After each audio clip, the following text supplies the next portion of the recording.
And we are live. Hello everyone, hope you're doing well. Welcome for this weekend stream. For once, I was supposed to stream yesterday, but yeah, I had a work emergency. We were doing an event for work, and so it was kind of all hands on deck at the last moment. So couldn't do the stream yesterday. So we're doing it today during the weekend. So kind of an improvised thing. So I have my articles all picked up and everything, but yeah, a bit of an unusual time. Sorry again for the last minute cancellation and rescheduling, especially on the Saturday afternoon when people may be doing other things. But well, that way, since it was a summit week, there's quite a few things to be discussed. So I thought it was worth doing the stream anyway, especially since I didn't stream last week. Yeah, I didn't stream last week. So yeah, there was quite a bit of things to say. And yeah, it's going to be like a pretty straightforward and chill stream. We have articles all picked up. We're going to talk about the EU Inc. Proposal, so the new startup law that the EU has been proposing, that has been subject of a lot of activism from EU startups and even beyond. You have quite a lot of federalists who have been pushing a lot for this proposal. So we're going to read a bit about that. So the law has been proposed this week. We're going to talk then about the EU summit. First part about, obviously, our good best frenemy Viktor Orban maintaining his veto on the loan to Ukraine, officially because of the issues with the Druzhba pipeline, unofficially because it is politically convenient for him because he's running for a tough re-election in less than a month, and he has made his entire campaign pitch around his opposition to Ukraine and Brussels. So he's not moving an inch. It's pissing off everyone, potentially for the last time if he loses the election. But yeah. And to finish, still on the summit and discussing a bit about energy, because obviously the conflict in Iran has put back again energy front and center in the minds of EU leaders, and how this summit has been a bit reframed as a place to discuss about energy and what the Commission is ready to do or not on that front. And as usual, if there are other things you want to discuss, we're in English today. As usual, if there are other things you want to discuss, you have 10 fingers, a chat, and we discuss. I mean, again, we're on a Saturday afternoon, so it's gonna be pretty chill. I mean, to be honest, initially I was like, yeah, no, let's not do like a regular news review. I'm just going to do like a gaming stream where we're going to talk about the news a bit in passing, because it's not like the usual data and everything. But in the end, I figured, okay, it was a summit week. There was quite a few articles. Let's do it proper. I'm sure I can get another excuse to talk about to do some gaming on the channel if I ever want to. So yeah, that's why we're on the classic format. And although like it freaks me out, like to realize it, like we're closely approaching the end of March. It's funny because like it's funny. Like, so we end of March, so 3 months of stream, and like it's funny because I feel like with all the years of streaming, I'm realizing that I have a rhythm, and usually like mid-season, I will have a moment where I'm starting to have like the accumulated fatigue from work, from the stream and everything, and like it's becoming a bit of a struggle to keep going. And usually throughout the years, I noticed that end of March, April is kind of the moment where like I'm having all that accumulating on me and everything, and where like I'm struggling a bit more with the stream and everything. So hopefully it will be fine this year. But yeah, I'm feeling I'm arriving at that moment of the season where it's like, yeah, okay, we're only halfway through the season. that we gotta tank it. But yeah. And I was saying that for a reason that I forgot already. We end up, yes, I know why I was saying that. Because so for the French, you know that I reintroduced already the semi-regular FAQ format. So in French, the for question where people ask me, like it's a ask me anything kind of session. We did one like in February. I will see if I do one this month. Depends a bit of if you at least for the French, it's more a question for the French. If they are interested in that for this month, but for the English stream, because I'm kind of feeling that I'm giving a lot of attention to the French stream rather than the English stream. There's many reasons behind that because I have a Rogesser and everything, but I also want to reintroduce, I think I already said it, but I want to reintroduce an old format that I had back in the day, which was the Eurobubble therapy, where I invite a couple of content creators about EU, about related to politics and EU, and invite them like for a stream to have a talk, to talk about news, to have a bit of fun, etc. It's the opportunity for you to discover maybe other content creators and everything. And so I'm thinking about restarting that format. That would be primarily in English. Like I may be doing a couple in French every once in a while with French content creators, but I want to do this one primarily in English, so that also the English part of the channel gets like a sort of exclusive kind of content that they're having, and not the French, and vice versa. Because otherwise, I'm feeling it's getting a bit unbalanced between the amount of content that I do in French compared to the content that I do in English. So I feel there's a need for a bit of rebalancing. And the Eurobubble therapy might be a way to do this.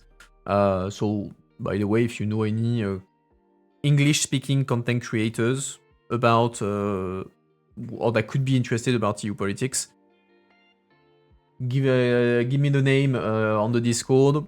I'll check them out, and I'll send the invites to hopefully restart that format like in April. Like the idea would be to do it like once every month or 2 months.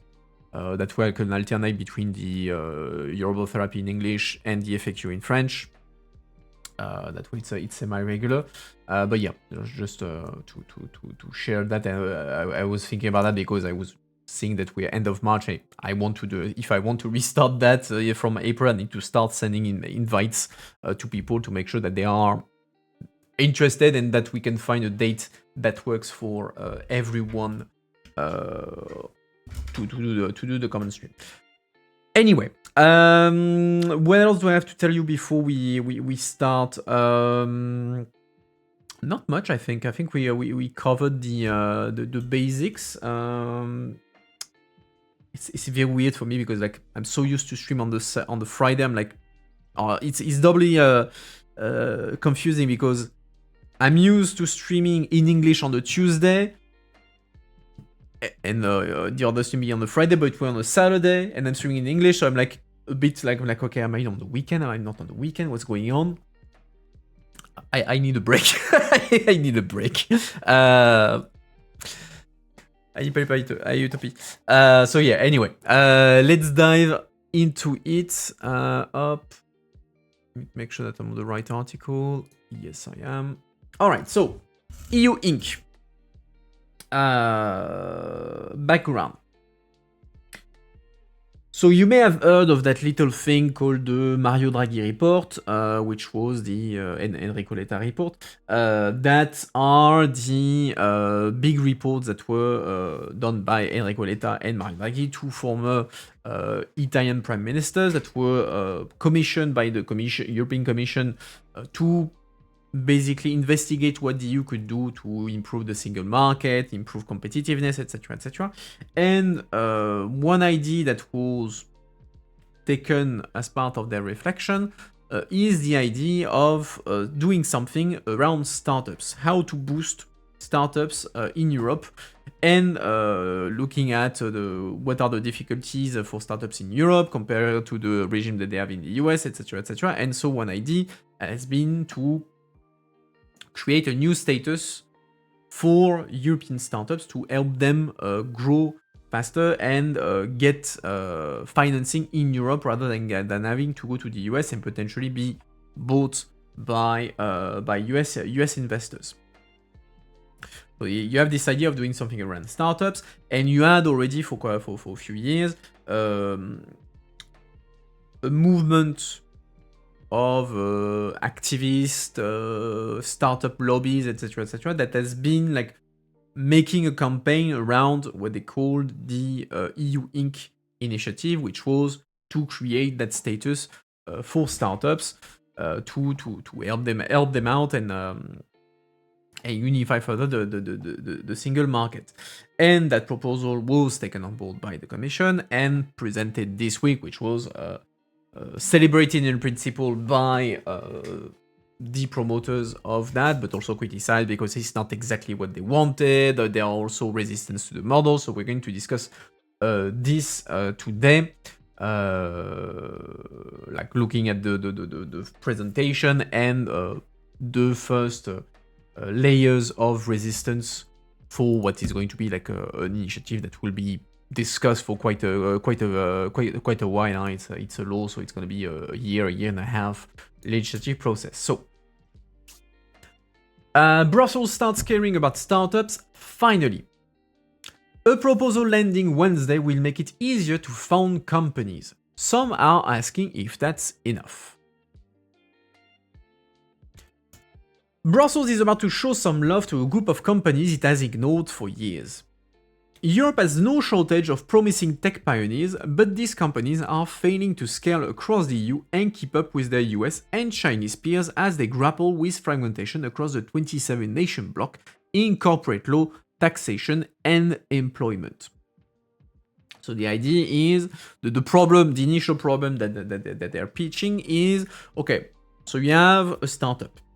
Starts in one member state, let's say France, so it's a startup created under French law. And it's kind of working, and it wants to grow bigger. It wants to go from being a French startup to being something a bit more European. Problem is that when they want to grow, they are facing two types of problems. Problem number one, if they want to grow and be present in different member states, hiring people from different member states, they are suddenly confronted to having to deal with 27 different laws. Because in this field, you have to have 27 different taxation law, 27 different employment law, 27 different corporate law, etc., etc. And so that makes it more complicated to scale at a European level, because you get this wall of 27 legislation that you have to adapt with. So first, you have a regulatory barrier. The second barrier is one of financing. When you start up, you want to grow, you need money. Problem, again, since financial markets are split in 27, there's a practice in Europe of people not putting their money on the market, rather keeping them in their saving accounts. It's more complicated for European startups to be able to finance themselves on the European market. Meaning that a European startup either has to go to the US to get financing, or they get directly bought by American hedge funds, companies, etc., who have all the money available there to mobilize large amount of money and buy startups or finance startups. So one of the things is, okay, how do we deal with these two problems, being the regulatory issues, 27 different laws, and the question of financing. This law, the EU Inc. law, is tackling the first problem, the first part of the issue, for the most part, which is the regulatory framework, so 27 different laws. The other part of the equation, the one of financing, is a little bit related to the 27 different rule sets, rule books, but mostly about the fact that financial markets are in silos, and that's the whole discussion about the capital markets union, so on the unification of the capital markets in Europe. That's a separate discussion that is not dealt directly with EU Inc., but that's kind of the two sides of the barrier that startups usually face in Europe. So though some startups groups are split on whether it's likely to work, the European Commission will on Wednesday unveil a sweeping proposal dubbed EU Inc. to address those problems. Founders should be able to set up a company in less than 2 days for a maximum of €100, fully digitally, according to a draft of the plan obtained by Politico. Companies would also be able to roll out an EU-wide employee stock ownership program. That's the stock ownership thing is kind of important because in startups, usually since they don't have massive amount of money, they don't have cash, the way they get people to work for them is by telling them, okay, I can't pay you a huge salary, I can't give you lots of money right now, so instead I'm going to give you stock options. So small bits of the company that I will put on, that are small parts of the company, and that way, well, when the startups will grow and become much more rich and everything, well then the money I can't give you right now as cold hard cash as salaries. Well, you will make up for it because you will have stock options that you will be able to sell, and those stock options will be worth quite a lot of money because we are going to succeed because we believe in ourselves, etc., etc. So that's why there's a lot of emphasis on the stock option part for employees, because that's how startups get employees. Basically, they can't give a fat check, so instead they give stock options on the promise that they will be worth a lot of money and make up for it later on. What else? On the fully digital, it's very inspired by the Estonians who have this whole thing about being able to create everything make everything digitally, etc. So there's a willingness to make it easy and fast to create startups and easy to scale up. The pitch to turbocharge the process of founding and scaling a company is a rare show of support from Brussels to startup founders after years of neglect. During that time, EU policymakers have expended a lot of efforts on taming US big tech, and regulators have fined Google, Meta, and Apple billions of euros. Those US companies have all have a market value in the trillions of dollars, while the highest value European tech company, the Dutch ASML, so that's a company that makes microchips, is worth 465 billion. Basically, no one cared and no one paid attention, said Anne Mettler, board member at EU tech startup fund EIC and former executive at the Bill Gates-backed clean tech fund Breakthrough Energy, of the struggles of European startups to scale. Now, with Europe falling further behind the US and China in the tech race, startups are suddenly seen as an asset and their problems as a political priority. It comes awfully late, and the question is it enough? Mettler said. Europeans have no less appetite to start tech companies than their US or Chinese counterparts. Europe owes 35,000 early-stage startups, more than any other global region, the Commission said last year. But founders run into troubles when they want to serve a bigger market, raise more capital, or poach the best talent. So it's the growing up beyond your national market that is the point where it becomes difficult. Then they face 27 regimes for setting up shop, 27 capital markets, and 27 ways of employing and rewarding talent. Going elsewhere is often the easier option, meaning going to the US and be bought by US.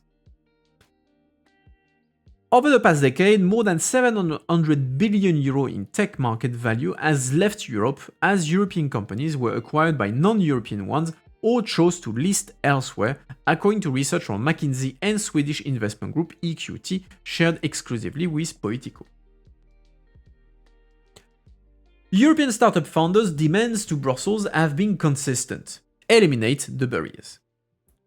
For years now, France Digital has been calling for better market access, financing and talent pipeline for European startups, said Maya Noël, CEO of France Digital, a French startup lobby. What has changed is that now Brussels is finally listening. Earlier efforts focused on aligning the policies of EU countries on topics such as how to issue visas for tech talents or reward them with stock options. It relied on country-led initiatives such as the European Startup Nations Alliance, which never gained mainstream attention. The election of Ursula von der Leyen for a second term as Commission President saw a change in tone. She promised a new EU-wide legal status to help innovative companies grow, covering incorporation, hiring, taxation, and insolvency, and installed the first ever startup commissioner, the Bulgarian Ekaterina Zaharyeva. Irish payment billionaire John Collison, founder of Europe's rare tech success Stripe, praised the move. Policymakers in Brussels are really focusing on the right issues, Collison told Politico in an interview last April. Yet, startup lobbies still doubt that the proposal landing on Wednesday will get it right. After initial worries that the proposal's legal basis could lead to the regime being fragmented across 27 national systems, they now worry that the EU Inc. proposal will lack both an EU-wide business register and an EU court to settle dispute. So one of the fights behind the EU Inc. is the level of centralization and the legal format of the law. I'll start by the last, the legal format. The question is this law a directive or is it a regulation? Reminder, so directive regulation are two types of EU law. A directive is you have EU-wide objective rules, it's a EU law, but the way you achieve those objectives, you fulfill the requirements of the law, is left to the member states. Member states can adapt the law to fit their needs, fit their own legal system. And so you have 27 different versions of that directive. So it gives more margins of maneuvers for member states. But that also means that even if there is a common framework, you're still going to have 27 different versions, so you still have going to have some differences across the member states. Item 1. The second is the regulation. Regulation is full harmonization. There is one law, one rule, is the same for everyone. So DSA, DMA, etc. So you have one set of rules. Member states cannot change anything to that. The law is the same for everyone. So you don't have divergence between the 27 member states. There was a big fight around this initially because startup activists want the regulation because it's the single rule across the 27 member states. So that's what they want, and they want one set of rules applicable to all member states, so you don't have to adapt to 27 markets. While member states, since they are pretty jealous of maintaining their own national rules on a number of things, they prefer to have the directive because, okay, even if you have a common regime, well, you can still kind of keep doing your own thing at national level. So you have a big tension there between the member states on one end and the startup activists on the other, especially since here we're talking about things that are politically sensitive, and we're talking about taxation, we're talking about insolvency rule, company law, to, depending on how far you go, some level of employment rules, etc., etc. So that's very sensitive stuff for the member states. And what else? EU court and EU-wide business register, so same logic. They want centralization. The startup activists want EU centralization. They say, okay, we need to have a single one-stop shop at EU level. Only EU courts are competent, because then I don't have to go to the German court if I have a problem with my German employee. I don't have to go to the Danish court if I have a problem with a taxation issue, etc. I just have the EU courts that are competent for this. So EU startups want like the full harmonization, like the full harmonization. They want a fully European regime applicable to them. While member states, they want to keep their own system, and so they say, okay, yes, we can make something special for startups, but still we want our national rules. Now we're talking about the EU Inc. initiative. That's the name that has been given to the current to this, but for a long time it was known as the 28 regime. Why 28? Because you have 27 national regime for companies, and then you create this extra layer for startups at EU level that becomes the 28 regime. That is an optional, so it's you choose to be part of that regime rather than the national ones, but the national ones still exist. So it's another layer on top of everything. What founders and investors need is a truly European system, a common EU registry, common dispute resolution, digital insolvency procedures suited to startups, and employee stock options taxed at exit, said Serena Borbotti-Frison, Director General of Startup Lobby, Allied for Startups.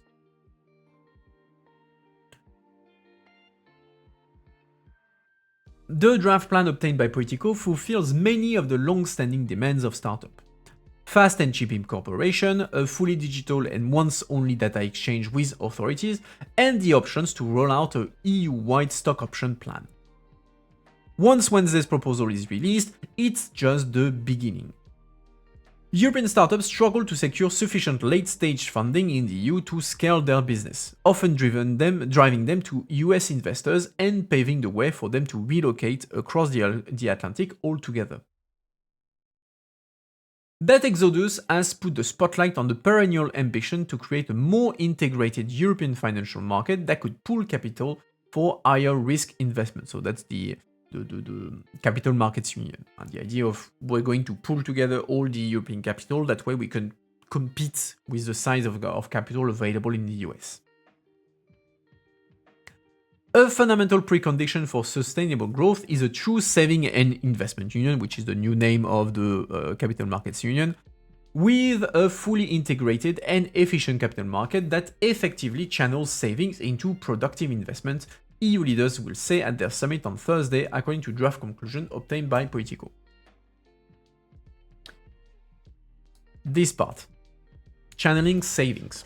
That's an important part because, like I said, if you compare the Europeans with the Americans, there are two big differences. Big difference number one, 27 markets versus a single market, the American one. So you have 27 silos, which makes things complicated because it cuts the funding available under different rules, different markets, and everything. Hence, the Capital Markets Union, you unify all this. Problem number two is the question of savings. And there the difference is the difference is not one of regulation, but one of behavior. In the EU, I'll do the reverse. In the US, people tend to put a lot of their money, of their savings, they put them on the market, on the capital market. Why? Because since in the US, notably for retirement funds, it's not insured by the state, it's the 401k, so it's private capitalization to finance your retirement. That money that people basically put into their retirement fund is money that actually is put on capital markets. So that becomes then used to get shares of companies, etc., etc. So when you retire, you actually leave off the money that you bet on the market and that you're getting back. A large chunk of that money, that Americans win, don't go into savings, they go on the markets, on the capital markets, which makes the pot of money available to companies to finance themselves much, much, much bigger. In Europe, we have the opposite practice. In Europe, people tend to keep their money in saving accounts. They don't put it on the capital market. They don't invest because it's seen as risky, etc., etc. So they rather keep it in saving, which means that saving is not available for companies to finance themselves, and meaning you have a much smaller pool of money available, and so that push European companies to go in the US to finance themselves.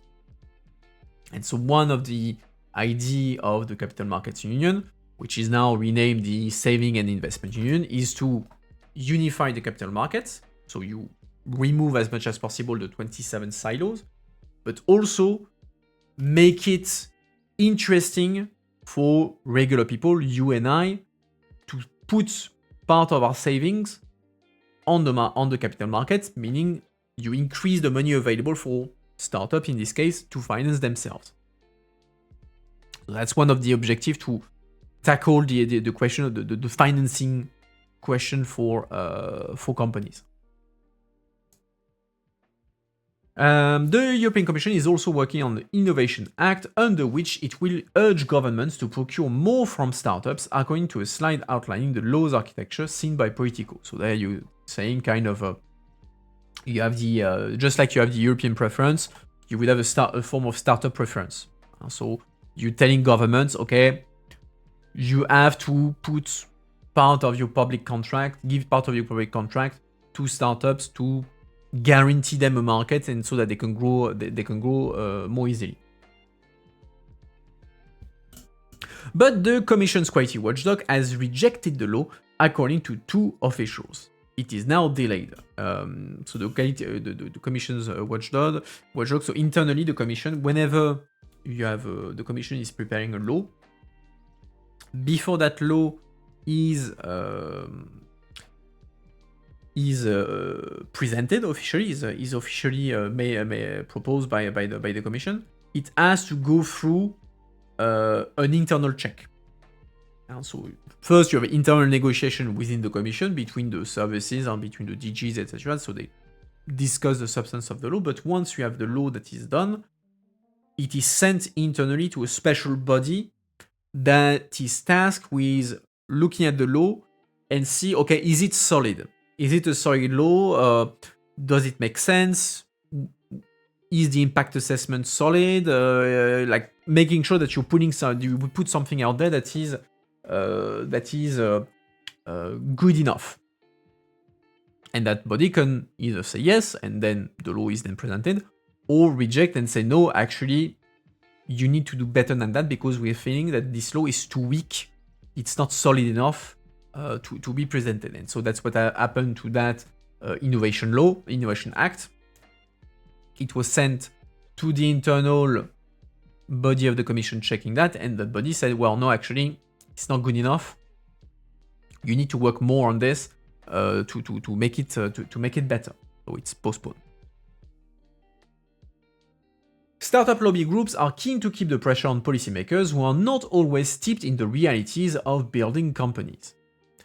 A lot of European policymaking is basically done by people who know nothing about business, about selling anything, or the need for markets and demand, Mettler said. Yes, there are politicians, but you could also argue that I will be the devil's advocate. I would say that then the people advocating for EU Inc.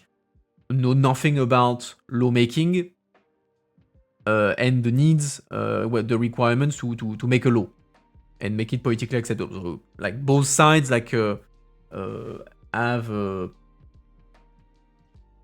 are missing a piece of what is necessary to build the law.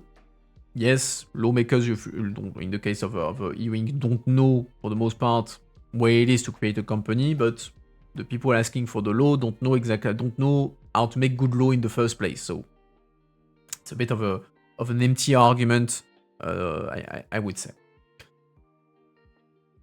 So that's the expectations.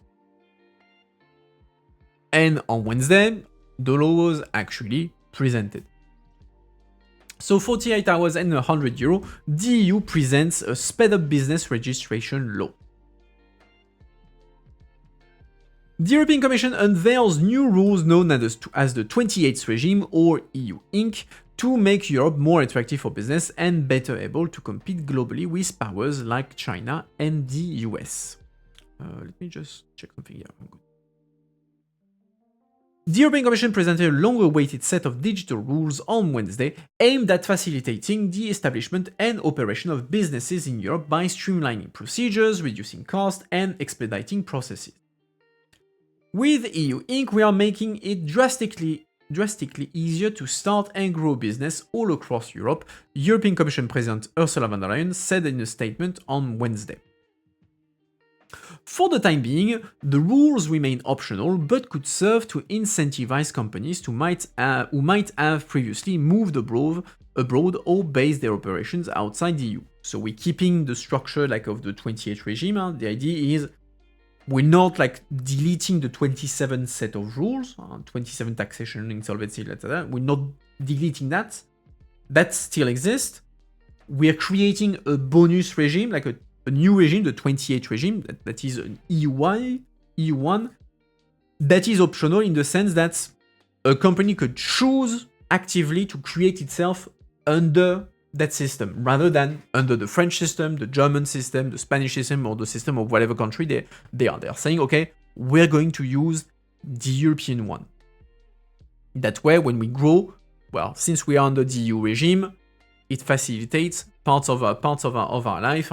Why, if you choose to stay under the French law, when you grow, well, then you have to deal with the 26 other set of rules. So the fact that it is an optional set of rules, it remains it's not like a deletion of all the national laws that were existing until now. It's a bonus kind of regime.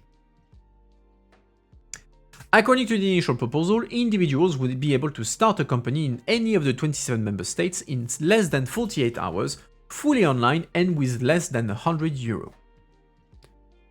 Von der Leyen highlighted that companies face more than 60 national company forms when attempting to launch a company. Europe is widely perceived as being less business-friendly due to the fragmentation of its legal framework and complex bureaucracy, with experts regularly warning of the immense administrative burden for companies to grow. According to an estimate by the International Monetary Fund, the barriers in the EU single market represents the equivalent of a 110% tariff on services.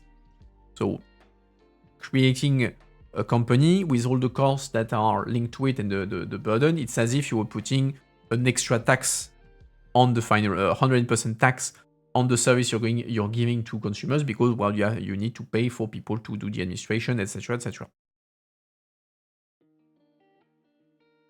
The harmonization of rules for businesses at the EU level is a long-standing issue.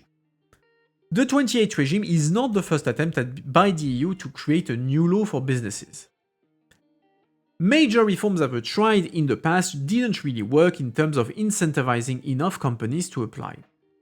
The system proposed was quite a complex system, and in practice, only large companies could really deal with it, Bruegel Senior Fellow Reinhilde Voigelers told Euronews.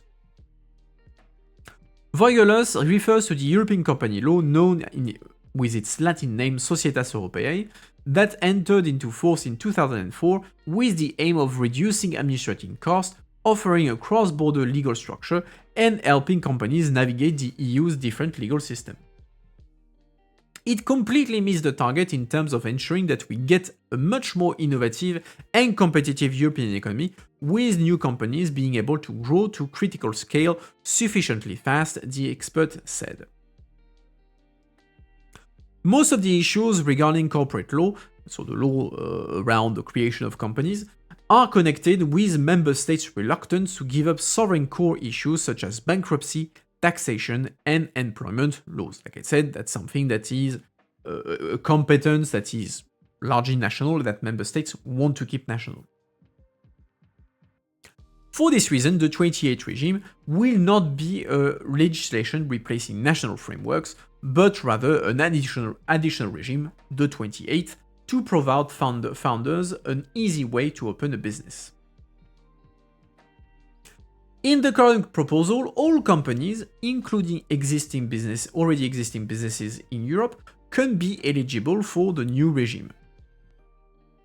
So that was a bit of a one point of a fight when the discussion on EU Inc. were taking place, because there was a discussion on whether this 28 regime, this EU Inc. format, should be open to all companies, regardless of size, or reserved to startups, to the new companies. Basically, okay, if we are making a regime that is creating incentive with specific advantages, do we want that to be accessible to everyone, including already established companies, or only to the new ones because we want to help them grow faster? In the end, the choice that was made to make it possible for everyone to benefit from it.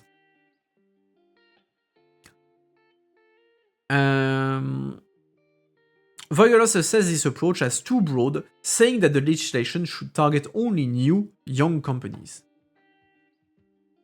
The target should be young companies with bright new ideas that can truly satisfy the competitiveness of Europe in the longer term and be able to scale up sufficiently fast, he continued.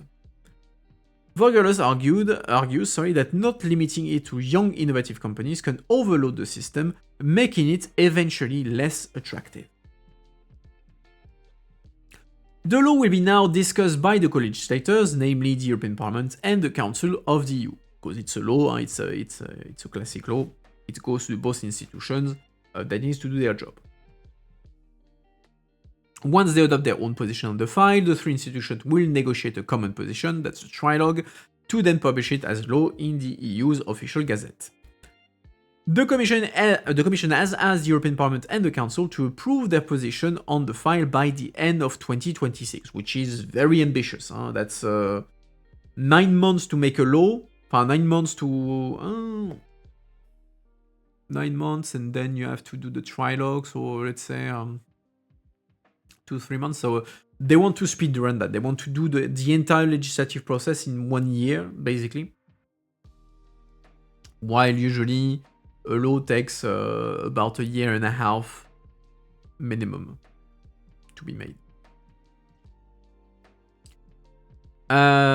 This is in line with the Commission's goal to have an overall reform of the single market, which they call One Europe, One Market, by 2028. So we have the proposal that is made now. Startup companies who were the one advocating for it are not fully satisfied, because they wanted something that was just for startups. They wanted something a bit more ambitious in terms of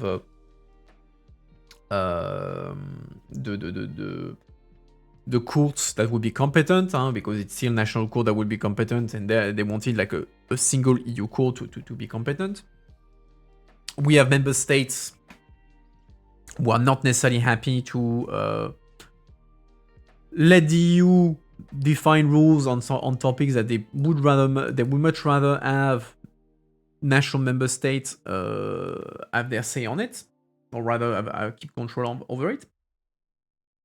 And another category of people who are not really fans of this are trade unions. Trade unions really do not like the idea of EU Inc. Because they see that as something that could become a sort of a Trojan horse to have what is the name in English? Letterbox companies, like companies that are created without having really any activities, and that are kind of a front for something, to hide something.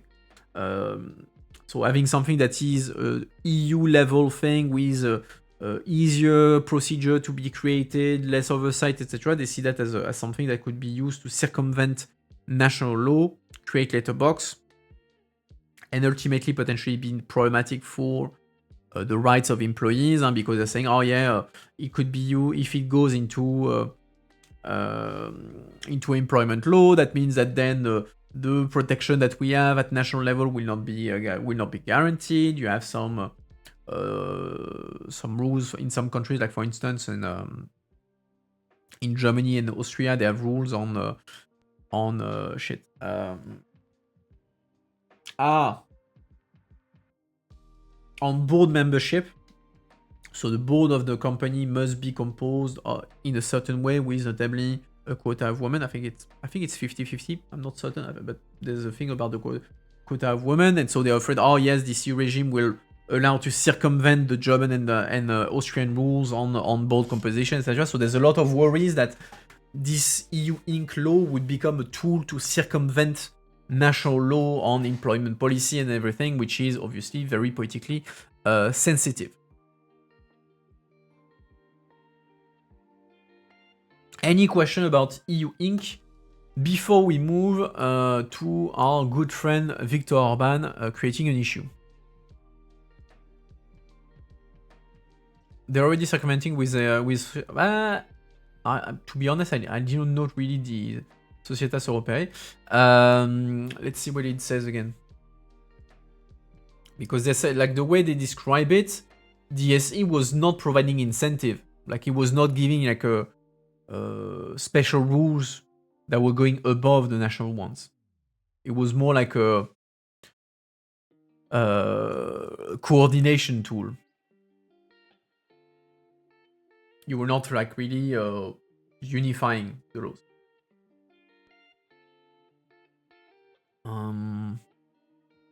Blah, blah, blah, cross-border legal structure. Yeah, it was more about like, yeah, helping navigate different laws, not setting like a single status. Sure, you read an article about German companies changing it because of quotas. Okay.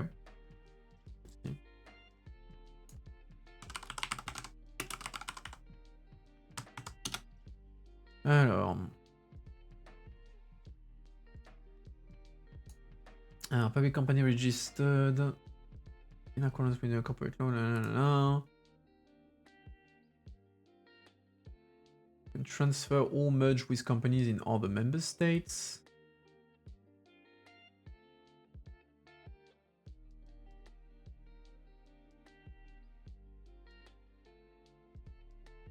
In the German environment, a German legal form is more prestigious, so it's not super common. Okay.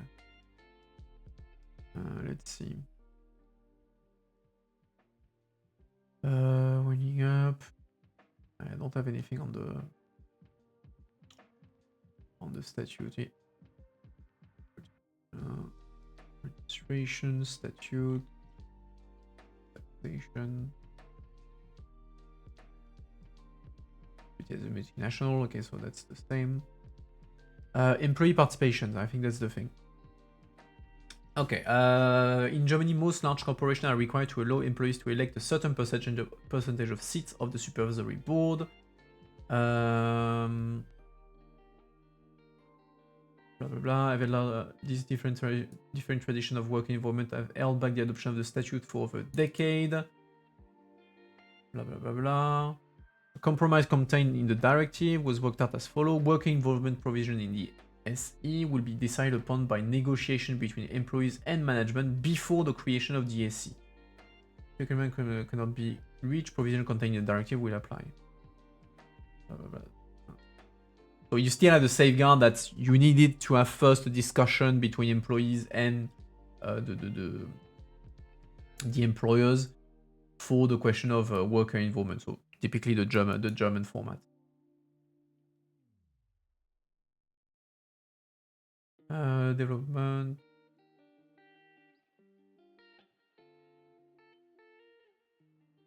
Fine, yeah, no. Alright. Let me go back to the right page. Up. Okay. Okay, no more questions I see, so let's talk about our good friend Orban. So, previously on Orban Bolzi, back in December, member states, the head of states and government, had agreed to give a loan to Ukraine, a 90 billion euro loan to Ukraine to help them finance themselves, and because Ukraine was back then supposed to run out of money by the end of March, now it's it's a bit better because they got a loan from the IMF, etc. But yeah, there was a big need to finance Ukraine, and the Europeans that say, okay, we're going to give a 90 billion euro loan to Ukraine. That loan not being financed by Hungary, Slovakia, and the Czech Republic because they wanted to do nothing with it. So it was agreed that, okay, fine, you're not going to be part of it, but you let us do it. And so there was unanimity, including Orban, on saying, okay, fine, go ahead with that 90 billion loan. That's fine.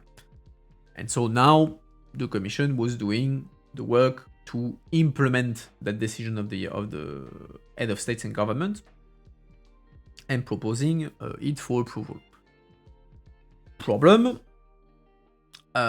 Two problems. Problem number one,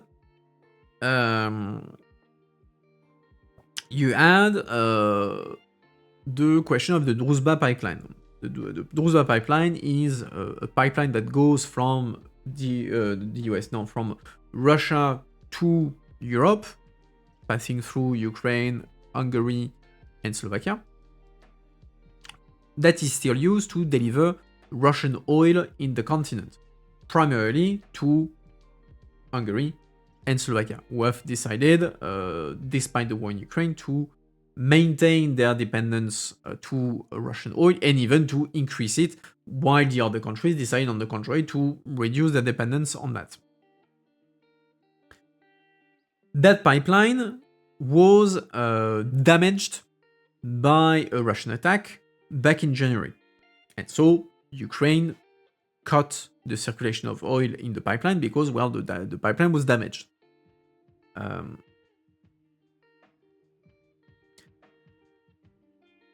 Arrive problem number two. Our good friend Orban is... sorry, I swallowed something. Our good friend Orban is having elections. Elections that are taking place on the 12th of April. And for the first time in 15 years, Orban is not well placed in the polls. He's about 10 points behind his opponent, Peter Magyar, and so there is a real possibility that Orban could lose the election. And Orban has made it the core of his campaign to showcase how opposed to Ukraine and the EU he is. And so arrives the combination of these two events. Orban facing an election, difficult election for him, where he made his whole strategy about we don't like Ukraine, has decided to weaponize politically the fact that there was this attack on the Druzhba pipeline that was then stopped, to then say, well, Ukraine is preventing me from having access to the Russian oil, and so I'm going to put my veto on the 90 billion loan that they were supposed to receive and that I gave my approval before. Which is a big no-no, because normally, once the head of state and government agree to something, they stick to it. You can't change your mind. And there, Orban is breaking the taboo by coming back on his word and blocking something that he should not have blocked, because it's politically interesting for him. And so, in the summit that was taking place on Thursday, member states who, other than Hungary and Slovakia, were pretty pissed off by that, and were trying to convince Orban to lift his veto, notably by saying, oh yeah, look, Ukraine is accepting a visit of experts of the pipeline. That way they can see that indeed the pipeline is damaged and it needs reparation, etc., etc. They were hoping to make him change his mind. Orban refused, again pissing off everyone.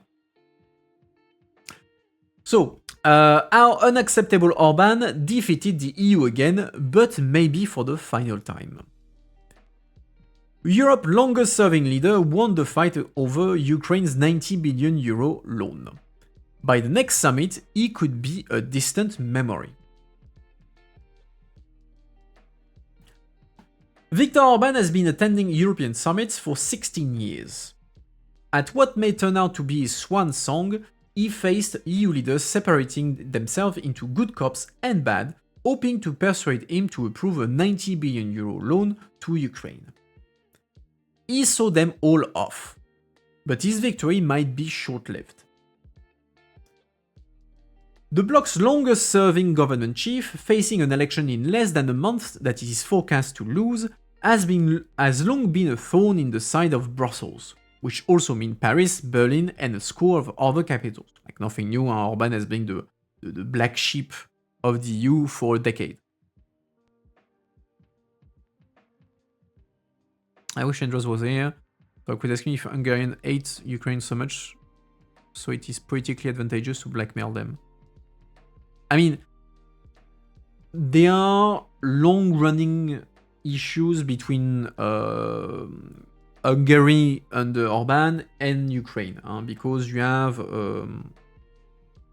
Orban has made it one of his strategies since he became prime minister of Hungary, has been to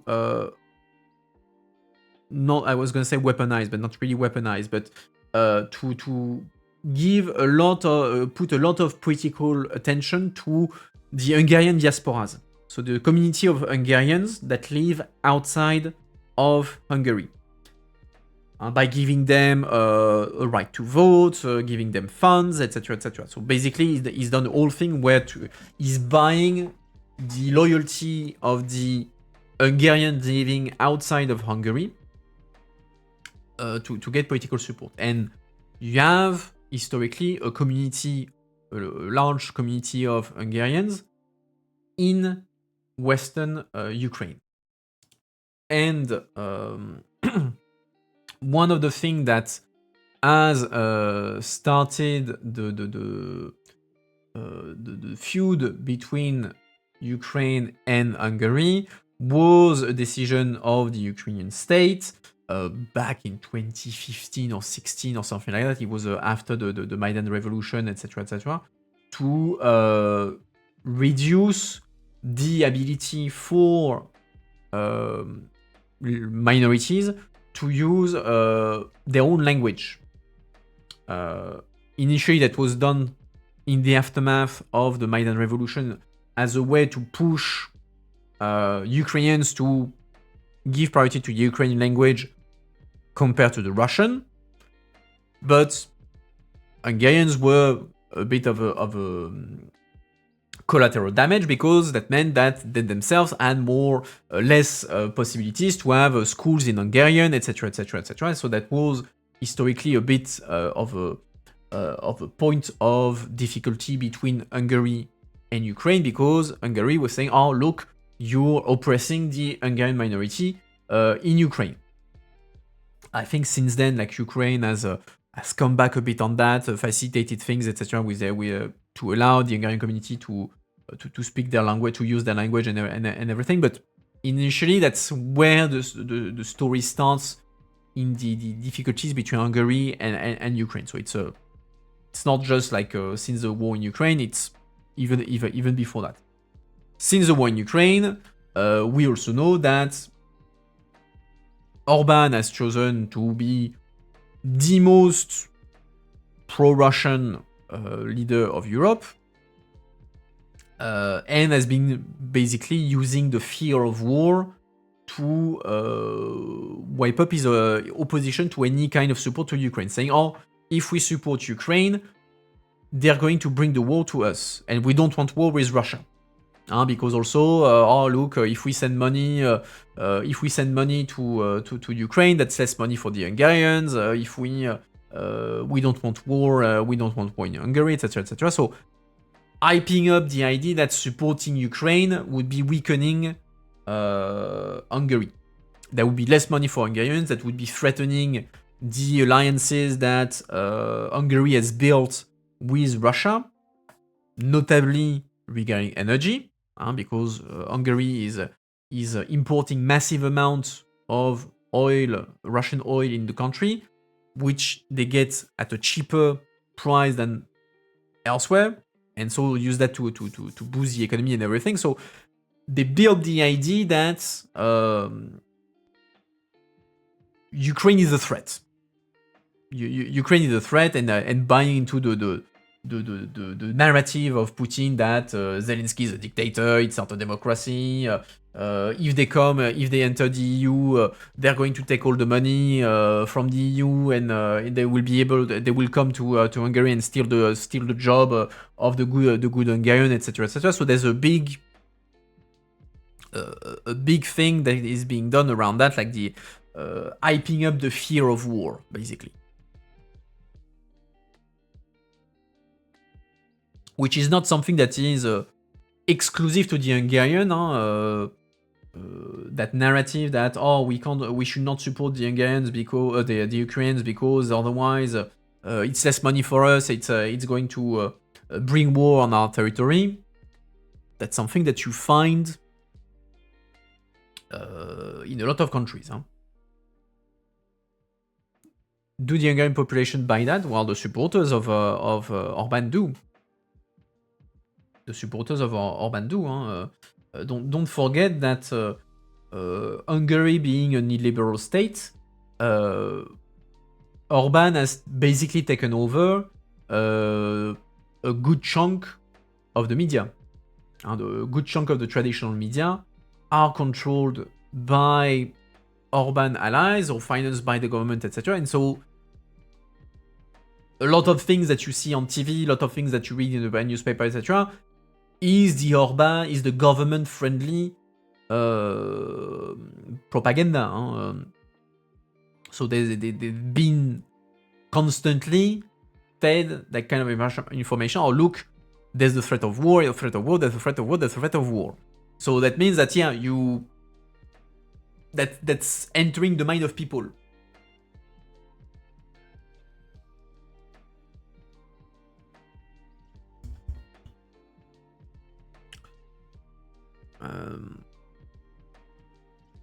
That being, and also like for there's also a political strategy on this, in the sense that Orban is using Ukraine, is hyping up, like he's making Ukraine the core of his campaign, the question of Ukraine, the core of his campaign. Why? Because he wants to move away the attention from the domestic situation of Hungary, while Peter Magyar, his main opponent, has made the domestic situation of Ukraine, of Hungary, the core of his position. Like saying, look, Orban has been in power for 15 years, 16 years, the economy is in shambles, cost of living is rising, etc., etc. So, or look at all the problems, economic problems that Orban has been creating for the country, and he doesn't want to engage into the Ukraine thing. And Orban is trying to use Ukraine as a distraction, saying, look, it's either me or it's going to be war. Pitching, like, especially now with all the AI-generated videos and everything, pitching Peter Magyar as the ally slash, how do I say it in English? The crony of Zelensky and Brussels.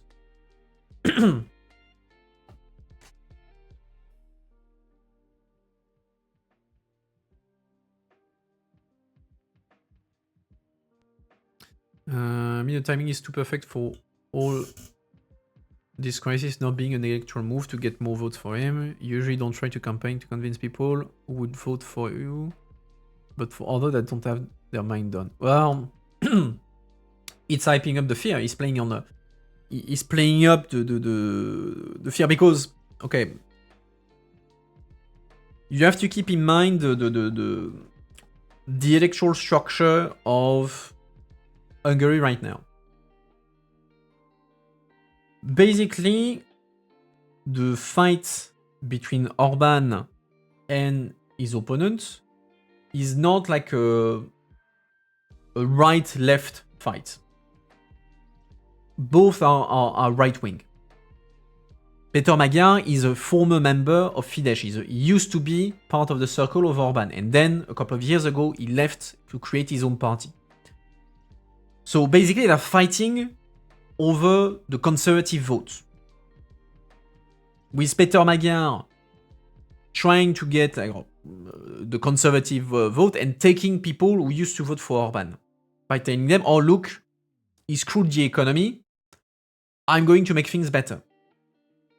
While Orban wants to keep these people with him by hyping up the fear of war, saying, look, it's either me or it's going to be war.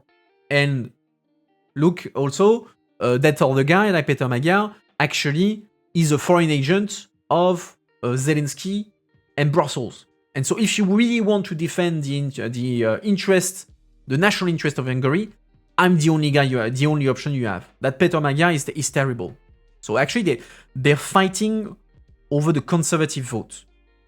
Like all the rest, like the center and left vote, they don't give a shit. It's not like the big pool of voters that are going to make the difference. Like you look at the polls, you have Peter Magyar that is like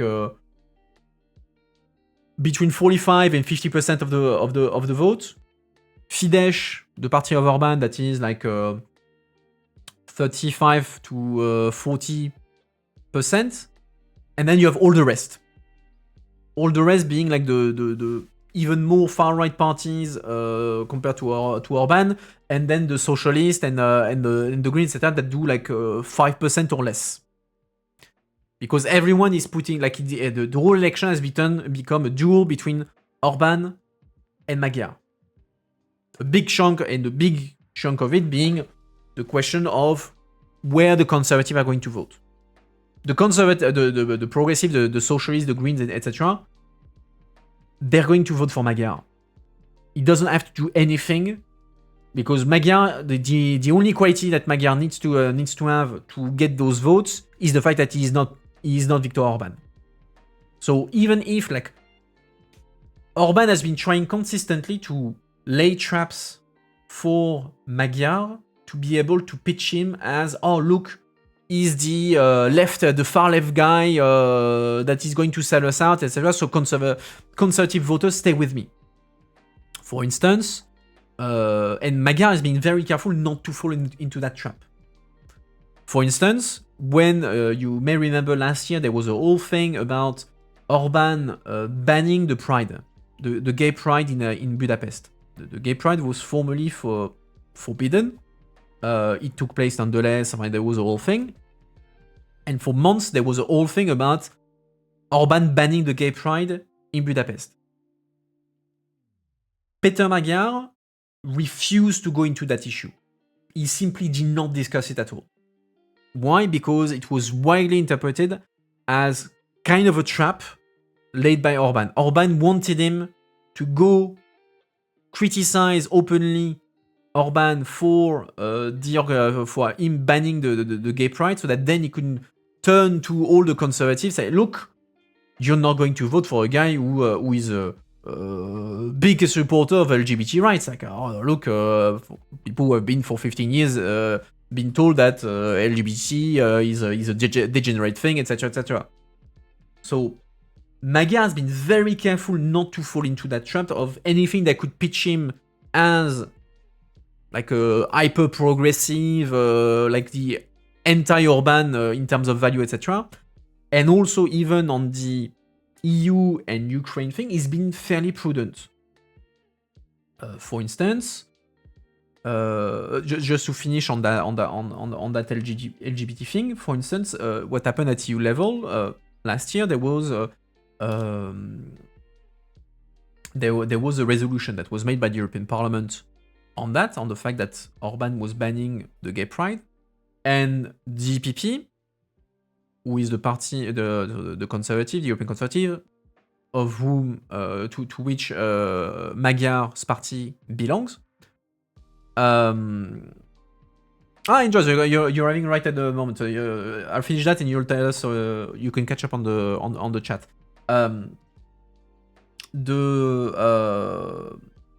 The EPP specifically asked the the socialists, the Greens, etc., to change the title of the resolution so he would not talk about LGBT rights. Because they say, yeah, if you do that, that makes it complicated for Peter Magyar. And so we don't want that. We want to give him all the advantages he can have for the national election. And the left actually agreed. They agreed to remove the mentions of LGBT rights in the title, because even if on many things they disagree with Magyar, he's not Orban, and that's all they need from him at the moment. So Magyar does not need to campaign for the left, for the progressive, etc., because it's not the critical pool of voters that he will need to win, and it's actually what Orban wants, so that then he can turn all the conservative against him. Like the Magyar wants to get the people used to vote for Orban to vote for him. That's the whole thing. And same thing on Ukraine and the EU.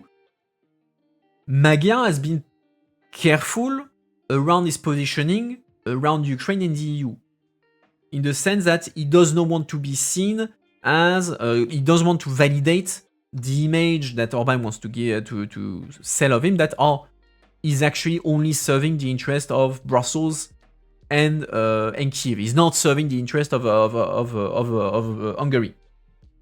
So, for instance, when there was the last attempt at a motion of censure against Ursula von der Leyen a few months ago over Mercosur, DPP, to ensure vote discipline, had said they would sanction any EPP member who would vote against von der Leyen.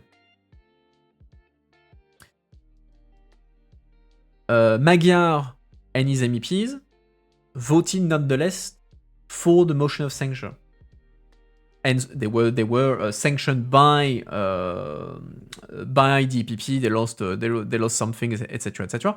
But he voted against von der Leyen. Why? Because Mercosur is a big thing in Hungary, and so he didn't want to be seen he didn't want to give Orban a way to say, oh look, he's defending von der Leyen, who is the enemy of Hungarian. Likewise, for Ukraine, he's careful in saying, yeah, the fact that I'm open to discussion about Ukraine doesn't mean that I will support Ukraine joining tomorrow the EU, etc. So he's trying to maintain the line that, yeah, I'm not like a full-on, I will give Ukraine everything that they want.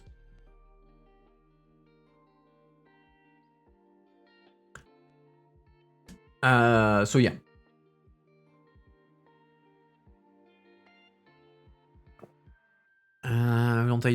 Ukraine, who doesn't want to get involved. Zelensky got involved into our campaign himself by addressing Orban a number of times.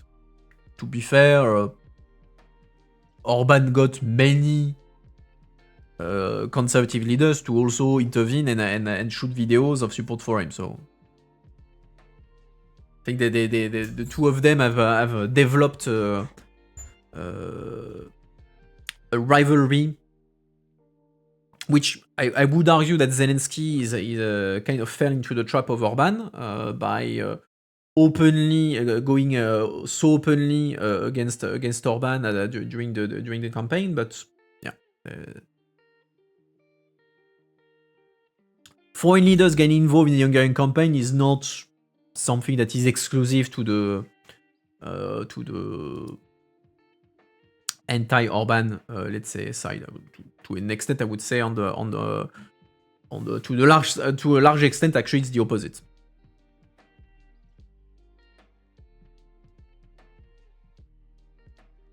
Yeah, exactly. Like Zelensky served as a great distraction. I agree.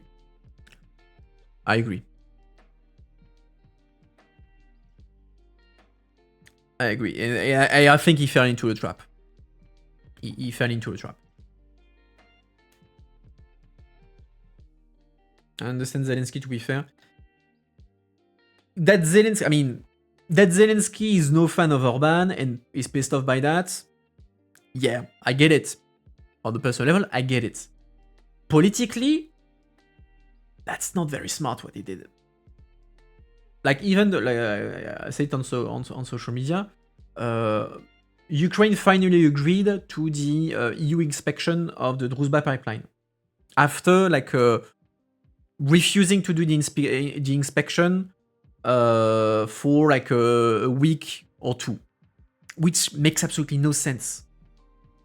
Like, that was a perfect way out of the issue by saying, oh, I have nothing to hide. I'm telling you the pipeline is broken. It doesn't work. Come see by yourself. That was the best way to remove the argument. And instead, he said, no, it's a principle view. I refuse. Basically giving Orban what he wanted. So that was not, and also forcing the commission to criticize openly Ukraine, say, well, okay, but do it anyway. So I don't think Zelensky was very smart in that.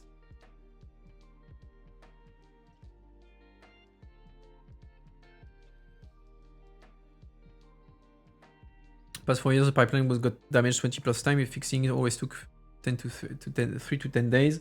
I mean, like there, I think it was damaged at a big junction. I think that's the big difference, from what I understand.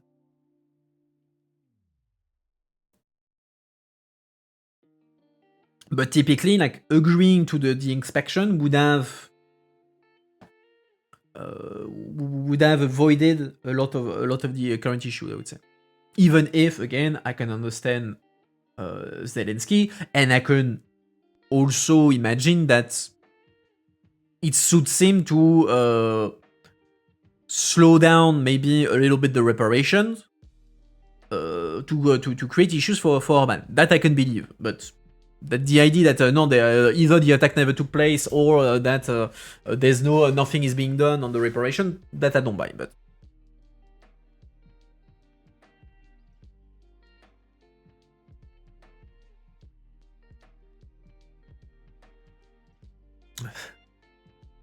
yeah, but again, I mean.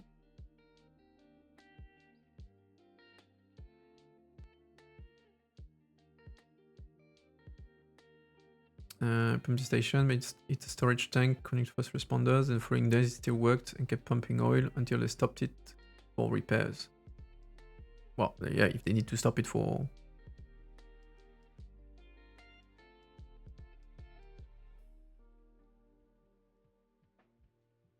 Ukraine has its own logic not to show... No, of course, there's also because now there's a bit less pressure...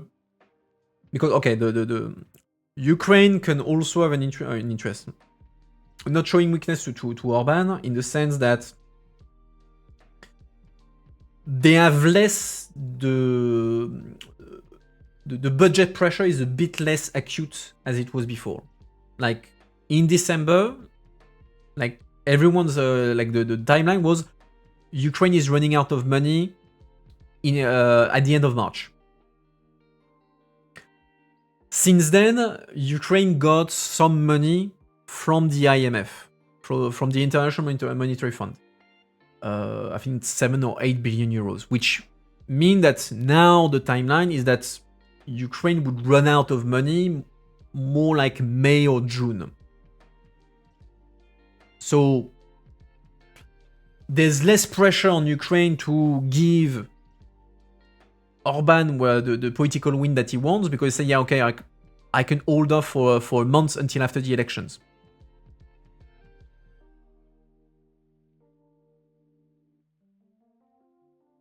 Orban blocking stuff is already constantly happening for years. So Orban did something very different there. That's why people are pissed off, and we're gonna get back to reading the article. He crossed a red line there, and that's why people are pissed off, because Orban using vetoes, indeed, that's his playbook for the past 16 years. That's what he's been doing. That's what he's been doing for a decade. So the idea of Orban using his veto to block stuff and obtain things in exchange, that's nothing new, indeed. But there was always one red line. That once a deal is made, you stick to the deal. And you don't come back on the decision. Like that's the golden rule of the council. We can argue and defend our interests all we want, but the second we reach an agreement, we honor that agreement. We do not come back on it later on. And that's the difference there, because Orban used his veto, his threat of a veto last year. They managed to get a deal at council level, so head of state and government, the highest level, to approve the 90 billion euro deal, of which Hungary was excluded. So that was the win of Hungary. Hungary got what it wanted. There was a deal. And so then the commission was just doing the laws to implement the agreement. And then Orban comes back on this and crosses the red line that he has never crossed before. He has never, Orban has always been seen as someone who was tolerated by EU leaders because even if he's a pain in the ass, he was someone you could discuss with and would stick to his word afterwards. So he would be a pain in the ass. You could still make a deal with him, but once you make a deal with him, he's sticking to it. And that's why leaders were like kind of managing Orban. There is not playing anymore by that rule because he's coming back on the promises that he made, which goes against the council practice. And that's why there's also Antonio Costa is saying, Hungary is breaching the treaties because it's preventing I forget the exact wording of the treaty. It will be in the article, so we will re-see that. But it's breaking the treaty. It's breaking the good faith cooperation, and it's setting off everything on fire. What it shows is that Orban is getting desperate, basically. That's the real thing. He's doing that because he has the elections, and his election is not in a good place. Like, he has about 10 points late. So, basically, he's getting desperate, and everything is allowed. Like, there's no more limit because it's kind of all or nothing for him. If he wins, well, then he can go back to the previous system and work a deal and try to make amends with the repair trust with the other leaders. If he loses, who gives a shit? He lost. So he doesn't give a shit anymore. So I think the fact that he's coming back on this and using that is because, as Andros was saying, in the campaign until now, Tiso, so Magyar's party, was having the advantage. He was setting the dynamic and putting Orban on the back foot, and therefore he's desperate to win whatever the cost.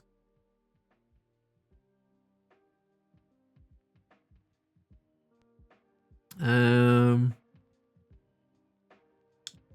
mean, to be fair, you have another pipeline. You have the Croatian pipeline that is available. It's just that you refuse to use it because that would mean relying on non-Russian oil. So in a way, it's a desperate situation of Orban's own making.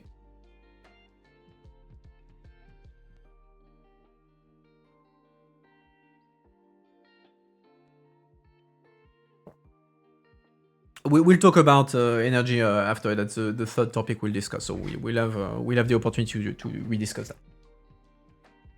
Okay, we start on the Croatian pipeline. All right, let's continue this article. Where was I? Okay. So the bloc longest-serving government chief, facing an election in less than a month that is forecast to lose, has long been a thorn in the side of Brussels, which also means Paris, Berlin, and a score of other capitals. There was no sign at Thursday's European Council that even if he is prepared to walk off into the sunset, he is any less stubborn or any more admired. Nobody can blackmail the European Council, nobody can blackmail the European institutions, European Council President Antonio Costa, who chaired the meeting, told reporters in an extraordinary broadside. It is completely unacceptable what Hungary is doing. Okay, nobody can blackmail the Council, that's literally what Orban has been doing, so yes, apparently it's possible to blackmail the Council. we have the proof that it's possible there. The Hungarian Prime Minister reneged on a promise he made at a summit in December to approve the loan. In doing so, is undermining the very fabric of EU decision-making, which relies on governments sticking to ironclad commitment, leaders said. Orban is violating one of the most fundamental principles of our cooperation, German Chancellor Friedrich Merz said shortly after the summit wrapped. His refusal to approve the Ukraine loan after formally giving his consent in December is a serious breach of the loyalty among member states, undermines the European Union's ability to act and damages the reputation of the EU as a whole.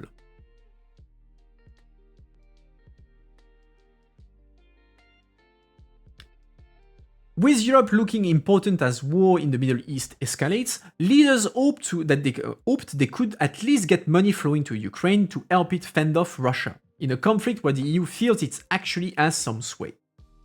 But the mood was grim.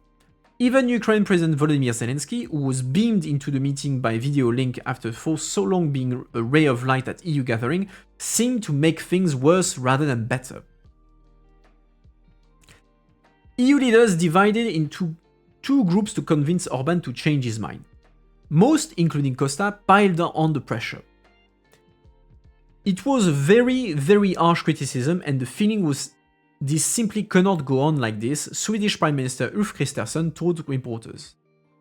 I have never heard such hard-hitting criticism at an EU summit of anyone ever. Costa said no leader has ever violated this red line before. So again, like, the fact of coming, like, using veto as a negotiating tool, everybody does it. Orban is a specialist of it. Coming back on a deal that was made, that's the red line that nobody has was breaking until even Orban. There were some leaders who tried the opposite approach. Italy's Giorgia Meloni and, though less effusive, Belgium Bart de Wever attempted to appeal to Orban's ego, speaking sympathetically about understanding his position. 5 diplomats and an EU official granted anonymity to speak freely, told Politico. You have to treat him like a 6-year-old, you have to humor him, said one of the diplomats. I think that's... yeah, it's treating a bit Orban like Trump. Orban is not Trump. I don't think Orban is on an ego trip like Trump. Orban is, I would say Orban is much more intelligent and smart than Trump. So the idea of, oh yes, we're going to play on his ego and he will change his mind, that has never been like something that has been very Orban, I would say. Anyway, ahead of the summit, the EU cooked up a compromise they hoped would let Orban to save face in his election campaign, yet still approve the loan. The EU was prepared to hold back from dispensing the money until oil flowed through the Druzhba pipeline, which brings Russian oil to Hungary and was damaged by a Russian drone in January, according to 2 EU diplomats and an EU official. I'm giving him too much credit. I don't think so. Like, even if I deeply disagree with Orban, Orban is not stupid. He's many things, but he's not stupid. He's not on an ego trip. So,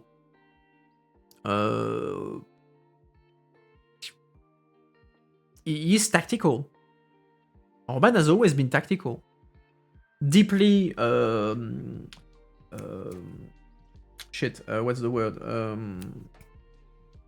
Playing on the basis of deals, making deals and compromises, but he is not driven by ego.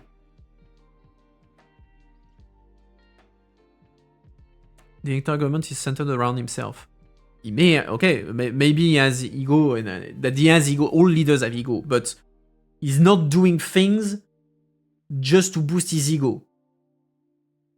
Like, I've never, like, in the past 16 years, I've never seen something being unblocked because someone said, "Oh, Orban, you're really great. You're a very smart person. You know, we wish you were that smart and everything. So please give us that." Like I've never seen any crisis involving Orban being solved by leaders like buttering up Orban's ego.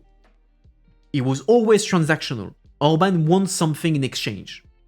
He's going to do veto because he wants something in exchange. It's purely transactional. While also being smart enough to know how far he can push without having without breaking the red line. So I don't think, like, he's not a Trump. He is not a Trump. There would be a mistake to see him as a Trump.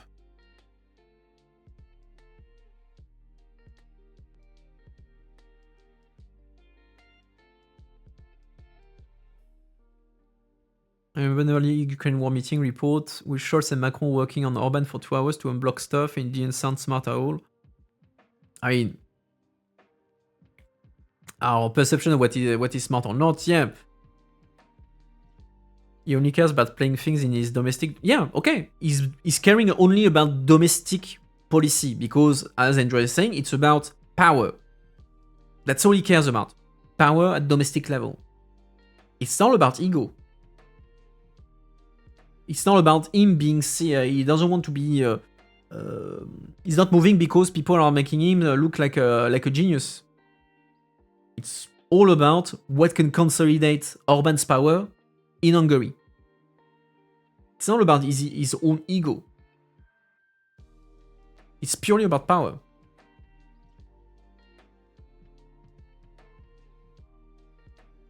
And yeah, maybe the discussion wasn't smart at all between, I don't remember the thing, but a discussion between Orban, Scholz, and Macron, because most likely Orban was taking a line that was overtly political. Like, he knew the thing his position made no sense, but it was a position for Hungarian politics.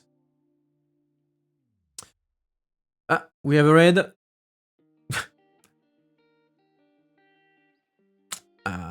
Perfect. Let's get our first round. Hopla, there we go. Okay, Christopher. Alright. Welcome to the raid, nonetheless.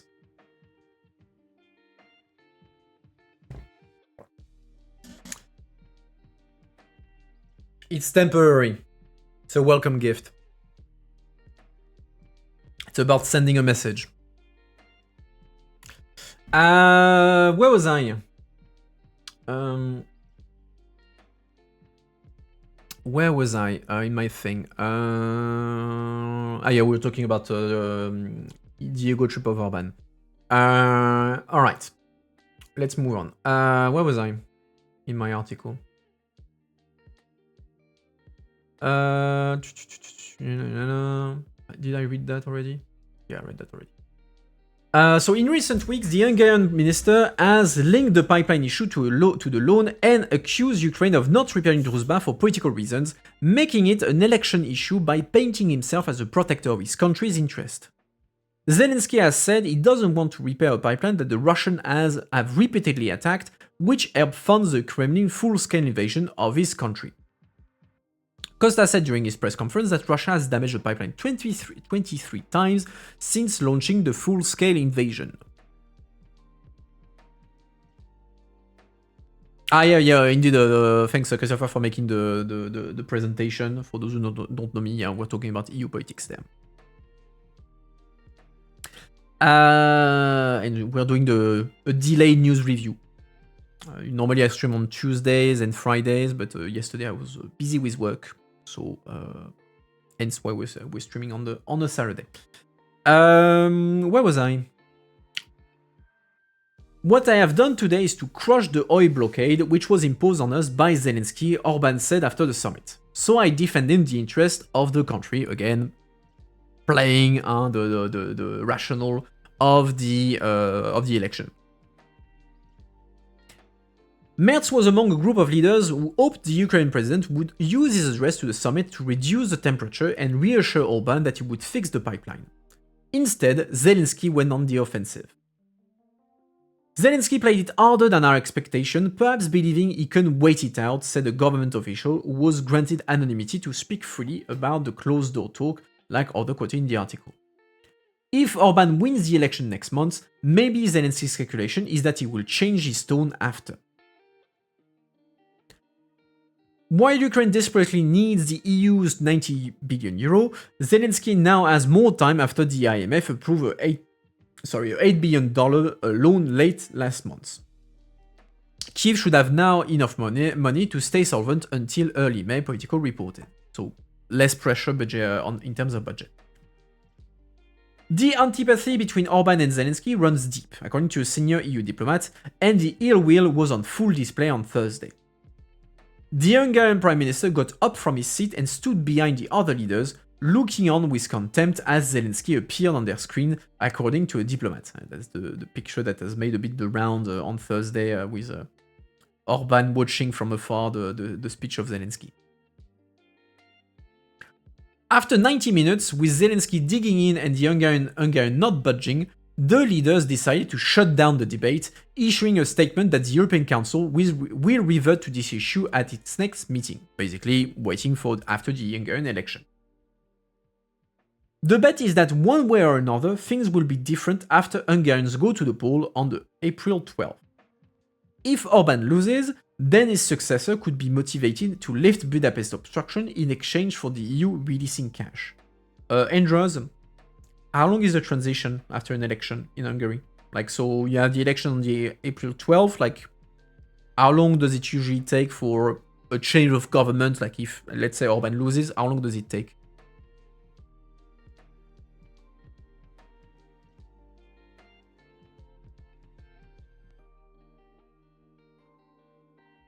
Orban wins, he definitely won't change, he will double down on everything. I don't know. It's been all over. It's been 16 years, so it's fair that you don't remember exactly how it works when there's a different government changing. That's fair. That is fair. But I don't know. I mean, we'll see. But if Orban wins, but I mean, if Orban wins, he's losing the pressure of the election. So making a deal will be also his priority, because he doesn't want, like, it's not in Orban's interest to, like, piss off everyone else around the table to the breaking point. Like, if he was actually preventing altogether the 90 billion loan to Ukraine, I think he will be creating much more problems for himself long term than anything. Because he would be breaking, like, any kind of trust between him and the other leaders, and therefore their willingness to play ball with him. So I don't think Orban will have an interest in keep blocking everything after the election. But I agree, Magyar won't be like necessarily like, I don't imagine Magyar will be someone who gives Ukraine everything they want, Brussels everything they want, etc., etc. It will be, however, someone who is much easier to deal with.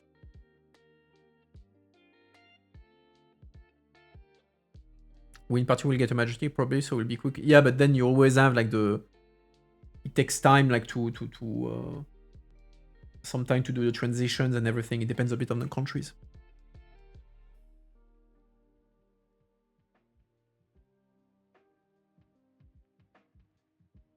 I don't think he needs the EU leaders' approval anymore. On the world stage, he has collected far more allies. Okay, granted, he has Trump, but I mean, he still needs EU cash. He still needs plenty of things from the EU. So making his life, like, turning every leader against him, like, that's not in his interest, even if he has allies outside of the EU, and like the EU could be saying, well, Trump, talk to your guy, because if you don't intervene, well, there's no one to pay for Ukraine, and then you will have to get involved again. So EU cash is overrated. That's a bold statement for a net beneficiary of EU money, but and the big like the third biggest beneficiary of EU fund. So yeah, I think the EU cash is overrated. Is scoping, I would say.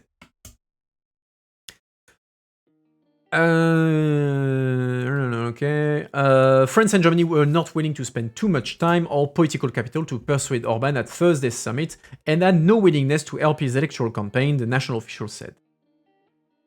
If Orban is re-elected, which one EU official said many of the leaders in the summit room of Thursday believe is likely, then he may be more willing to approve the loan once oil flows through the Druzhba pipeline again.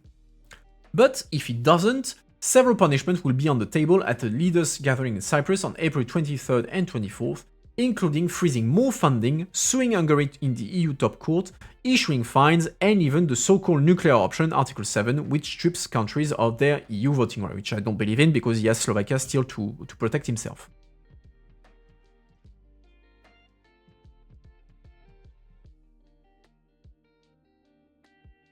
Because we still pay our part but get less back.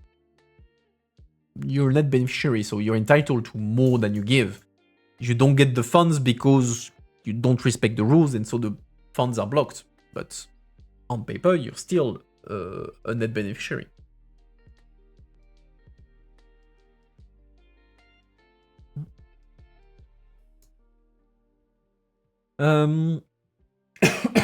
Sorry. The atmosphere during Thursday's meeting was icy at point, with awkward silences, Dutch Prime Minister Rob Jetten said. It means the saga of the EU loans to Ukraine, which at one point the bloc was hoping to have resolved as long ago as the summit in October, is delayed for at least another month. A failure of leaders' powers of persuasion? Not quite, maybe. There was no way Orban was going to say yes anyway, one of the EU diplomats said. Yeah, because it's fully complete. Hey, Kevin. Most EU leaders hope it's his last hurrah.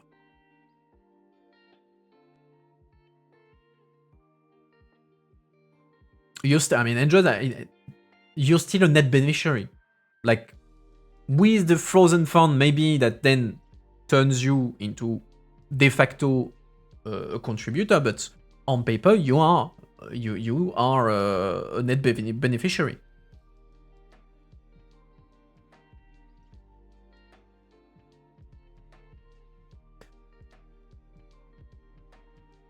All right. Up. What time is it? I'm checking. Let's see.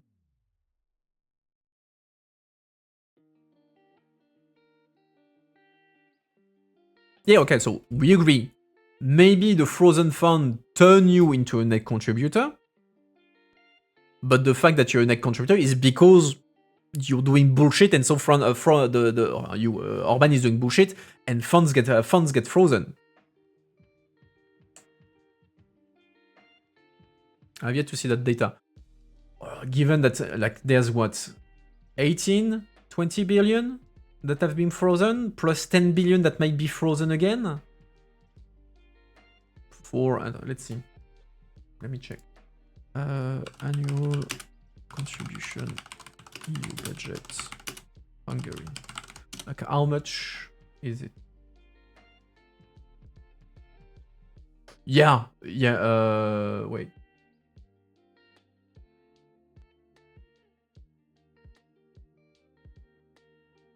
Yeah, annually, Hungary. No. Okay, no. I would be no. Yeah, there's no way you're a net contributor.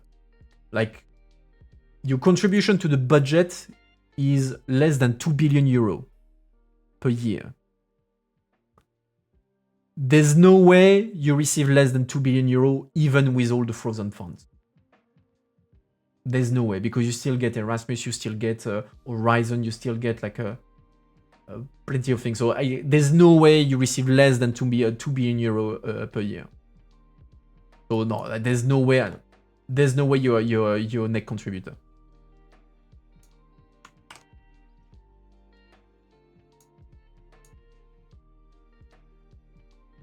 Like, you're benefiting far less than you used to. I mean, again, prior to that, Hungary was like the second or third biggest EU beneficiary. But yeah, with 2 billion per year that you give to the EU, there's no way you are a net contributor. Like, absolutely no way. Oh wait, give me a sec. I'm seeing an article. Let me check quickly. I don't know. 1.6 billion. Wait. I have an article saying the contrary, so I'm reading through it, see what they're based on. They base it on. No.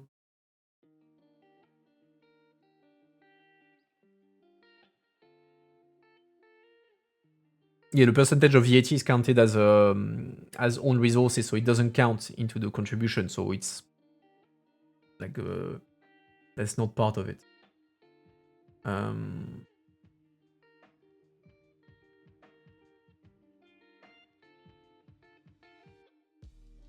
No. I mean, there's an article that says that Hungary was net contributor, like in.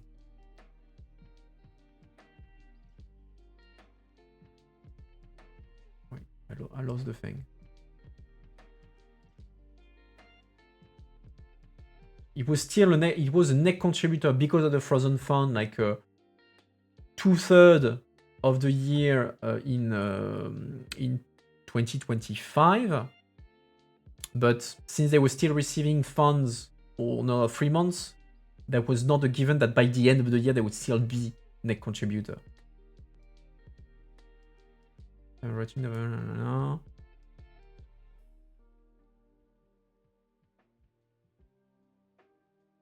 So I would be very surprised that you would be a net contributor.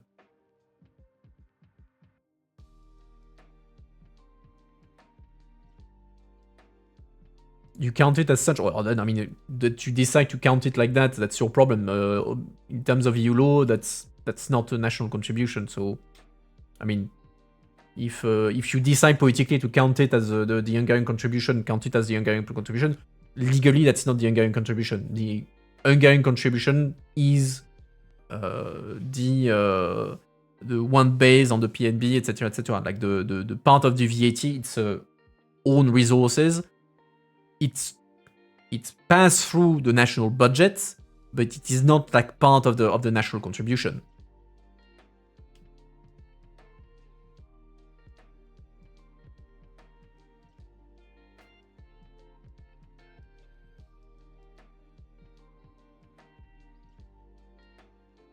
No, I'm sorry. Like there, you're twisting a bit the thing. Like the national contribution to member state is the contribution that is based on basically how rich a country is. Based on the PNB, you give money depending on how rich you are. That's the national contribution. Own resources is money that is de facto always given to the EU. Part of that money will naturally have to funnel through the national budget because it goes first through national budget, but it's just like an immediate transfer, but it's not a national contribution because that money, regardless of how rich you are, it is automatically given to the EU. It has to go to the EU because it's unrelated to the contribution. So no, that's here it's full spin. Like there is no like the VAT part, etc. It has always been part considered as what is the own resources. It is not part of the national contribution.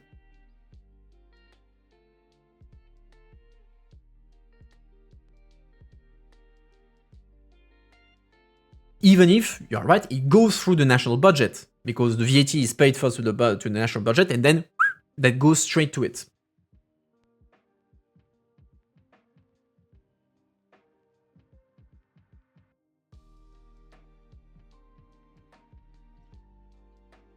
Yep, 0.3, yeah, 0.3, I don't know, I don't remember if it's the exact 0 point something, but yeah, that's part of the EU own resources. You have some resources, so 70% of the EU budget is national contribution.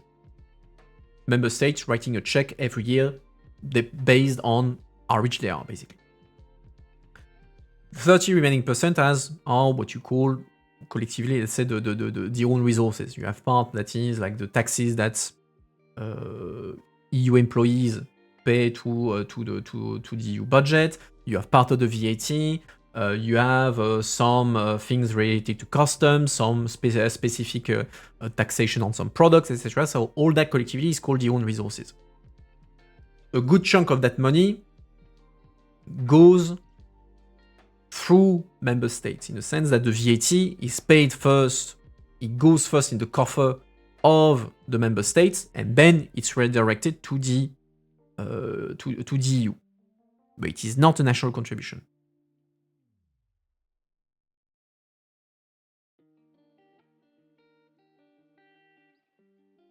We have 21% or something here. Yeah, like the wide majority of the VAT stays in the member state. Yeah, of course. It's just like a small portion of the VAT that goes to the EU. A very small portion.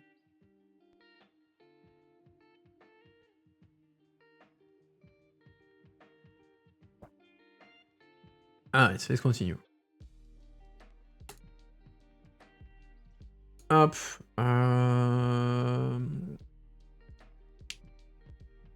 I'm just saying, okay, is there another article? No, that was the only one I had, the other one I had. Okay.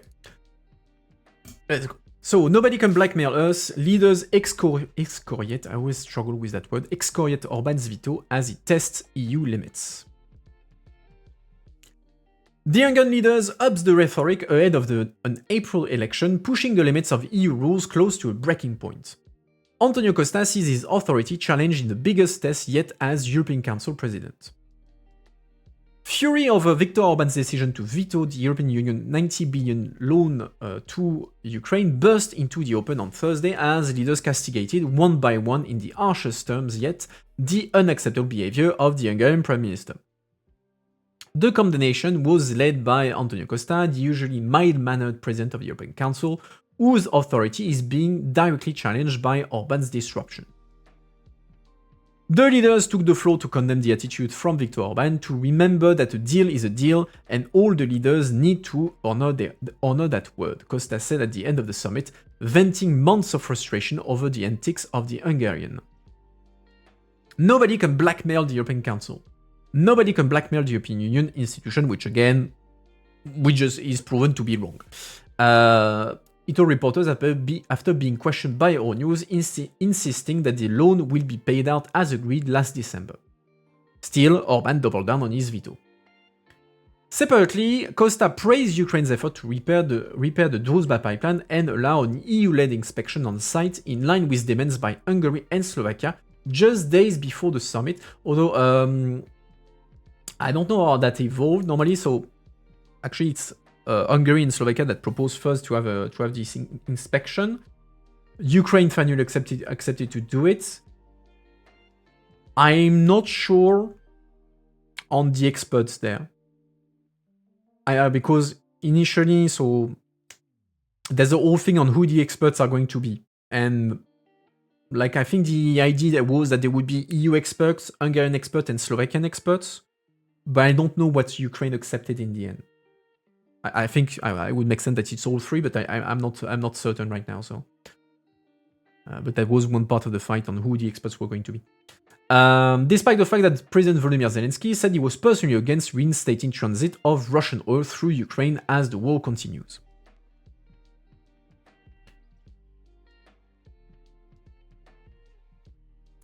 27% VAT. That's huge.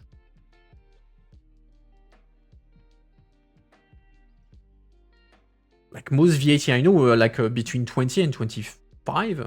But like 27, that's huge. No, let's see, because I know there's laws on VAT, EU laws on VAT. EU law VAT. And I thought there was a maximum that was... let's see. What does it say? Blah, blah, blah, blah. Country-specific information on VAT. Boom.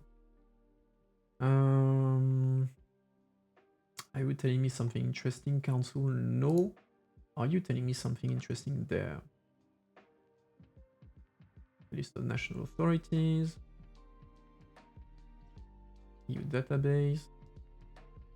Check the validity of EU. Okay. Tax rate for each country. Let's see. I'm jumping from website to website.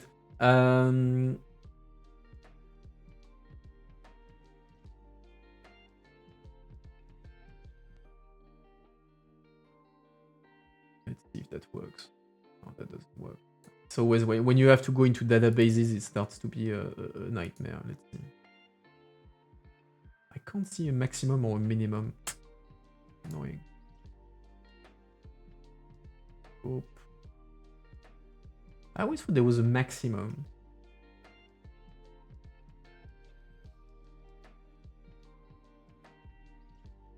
To have 25, then socialist government lower it to 20%.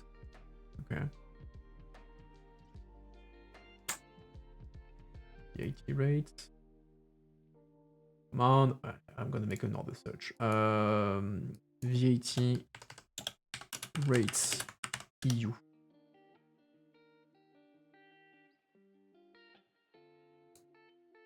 Okay. When VAT is charged, I saw minimum and maximum. VAT rates. EU countries. Standard rates. Each country has a standard rate which applies to supply. It cannot be less than 15%. Okay, so you have a minimum, but you don't have a maximum. Or with you can have like further reduced rate, etc., etc. But by default, it can't be less than 15%. But you don't have a ceiling. Okay, I thought there was a maximum in terms of this country. You can't have a less than. Interesting. Up, up, up. Going back to it. This one.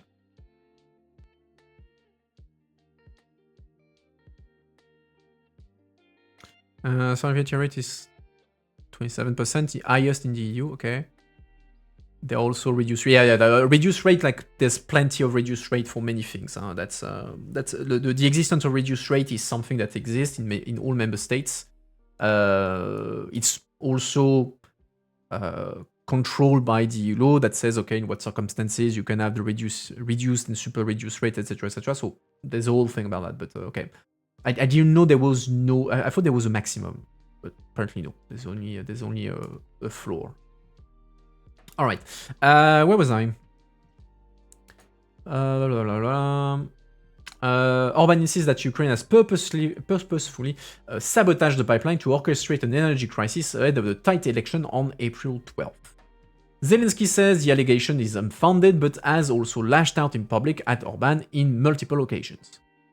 Costa, according to diplomats, said both must tone down the rhetoric, chill the fuck down basically, but also noted that Hungary is putting on the table impossible conditions, such as ensuring the safety of transit, while Russia keeps pounding Ukraine with missiles and drones.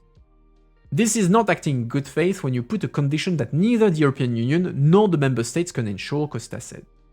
Because only Russia is willing to decide if they try again to destroy the Druzhba pipeline, he added, noting Moscow has attacked it more than 20 times since 2022.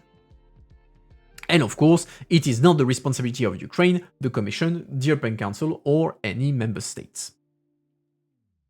In an effort to break the impasse, Brussels announced 2 days before the summit that Ukraine had allowed an external inspection and the EU would provide funding to fix the pipeline. But the pressure on Zelensky to approve the on-site mission failed to get the Hungarian leader to change his mind. It now poses a direct threat to the credibility of the EU institutions, the functioning of the EU, and the top leadership from Costa to Commission Chief Ursula von der Leyen. On Thursday evening, von der Leyen said Hungary, alongside Slovakia and the Czech Republic, agreed at the highest political level to go ahead with the loan in December in exchange for being financially exempted. So that was a condition for December. That condition has been fulfilled, so let us be clear about where we stand. The loan remains blocked because one leader is not honoring his word, she said. But let me reiterate what I already said in Kyiv, we will deliver one way or the other. German Chancellor Friedrich Merz also accused Orban of a serious act of disloyalty that should be prevented in the future, changing voting rules if necessary. Macron called for the December deal to be respected and warned that the concerns such as concerns about energy security must not be instrumentalized. So Ulf Christensen, Austria's Christian Stoker, and Bart de Wever were among those who criticized Orban for exploiting the dispute with Kiev, which has taken an explosive tone in the final stretch. I'm passing because it's kind of things that we have already discussed. The roundtable section was session was described as heated and intense by diplomats, and was not enough to get Orban to back down. If anything, he doubled down. And leaders quickly understood the veto will most certainly remain until the Hungarian elections take place. After the summit, the Hungarian leader went a step beyond and suggested Brussels is working with Ukraine to force a pro-Brussels government in Budapest, which plays into the rhetoric that there is a big plot of Brussels against Hungary, etc., etc. The European institutions, including parts of the Commission and the European Parliament, would like to have a change of government in Hungary, which very most likely is true. I think many people would be very happy to see the back of Orban, and they finance it, he said as he departed the meeting. The accusations are not new, but they are serious as they imply political meddling. As the campaign enters its final weeks, Orban is intensifying his attacks on his opponent, Peter Magyar, as a puppet candidate of von der Leyen and Zelensky. Before leaving Brussels, he vowed to no money for Ukraine until the oil flows are back, and he claimed he had defended the Hungarian national interest by breaking the blockade. The Hungarian veto comes at a precarious time for Europe. The US, under President Donald Trump, has cut off all assistance to Ukraine, leaving Europeans to pick up the tab alone. The €90 billion loan agreed in December, following contentious talks among leaders, serves as the backbone of Ukraine's budget needs for 2026 and 2027. Without it, Ukrainian authorities have warned they may not be able to make ends meet, and that could have serious repercussions on the battlefield. Under the original plan, Kyiv was supposed to receive the first payment in early April to avoid a sudden cutoff in foreign assistance. But the veto, coupled with the Hungarian vote, have thrown that timeline into disarray. Although opinion polls show Orban trailing Magyar by double digits, he could still win as the gap narrows ahead of the vote and prolong the veto even further.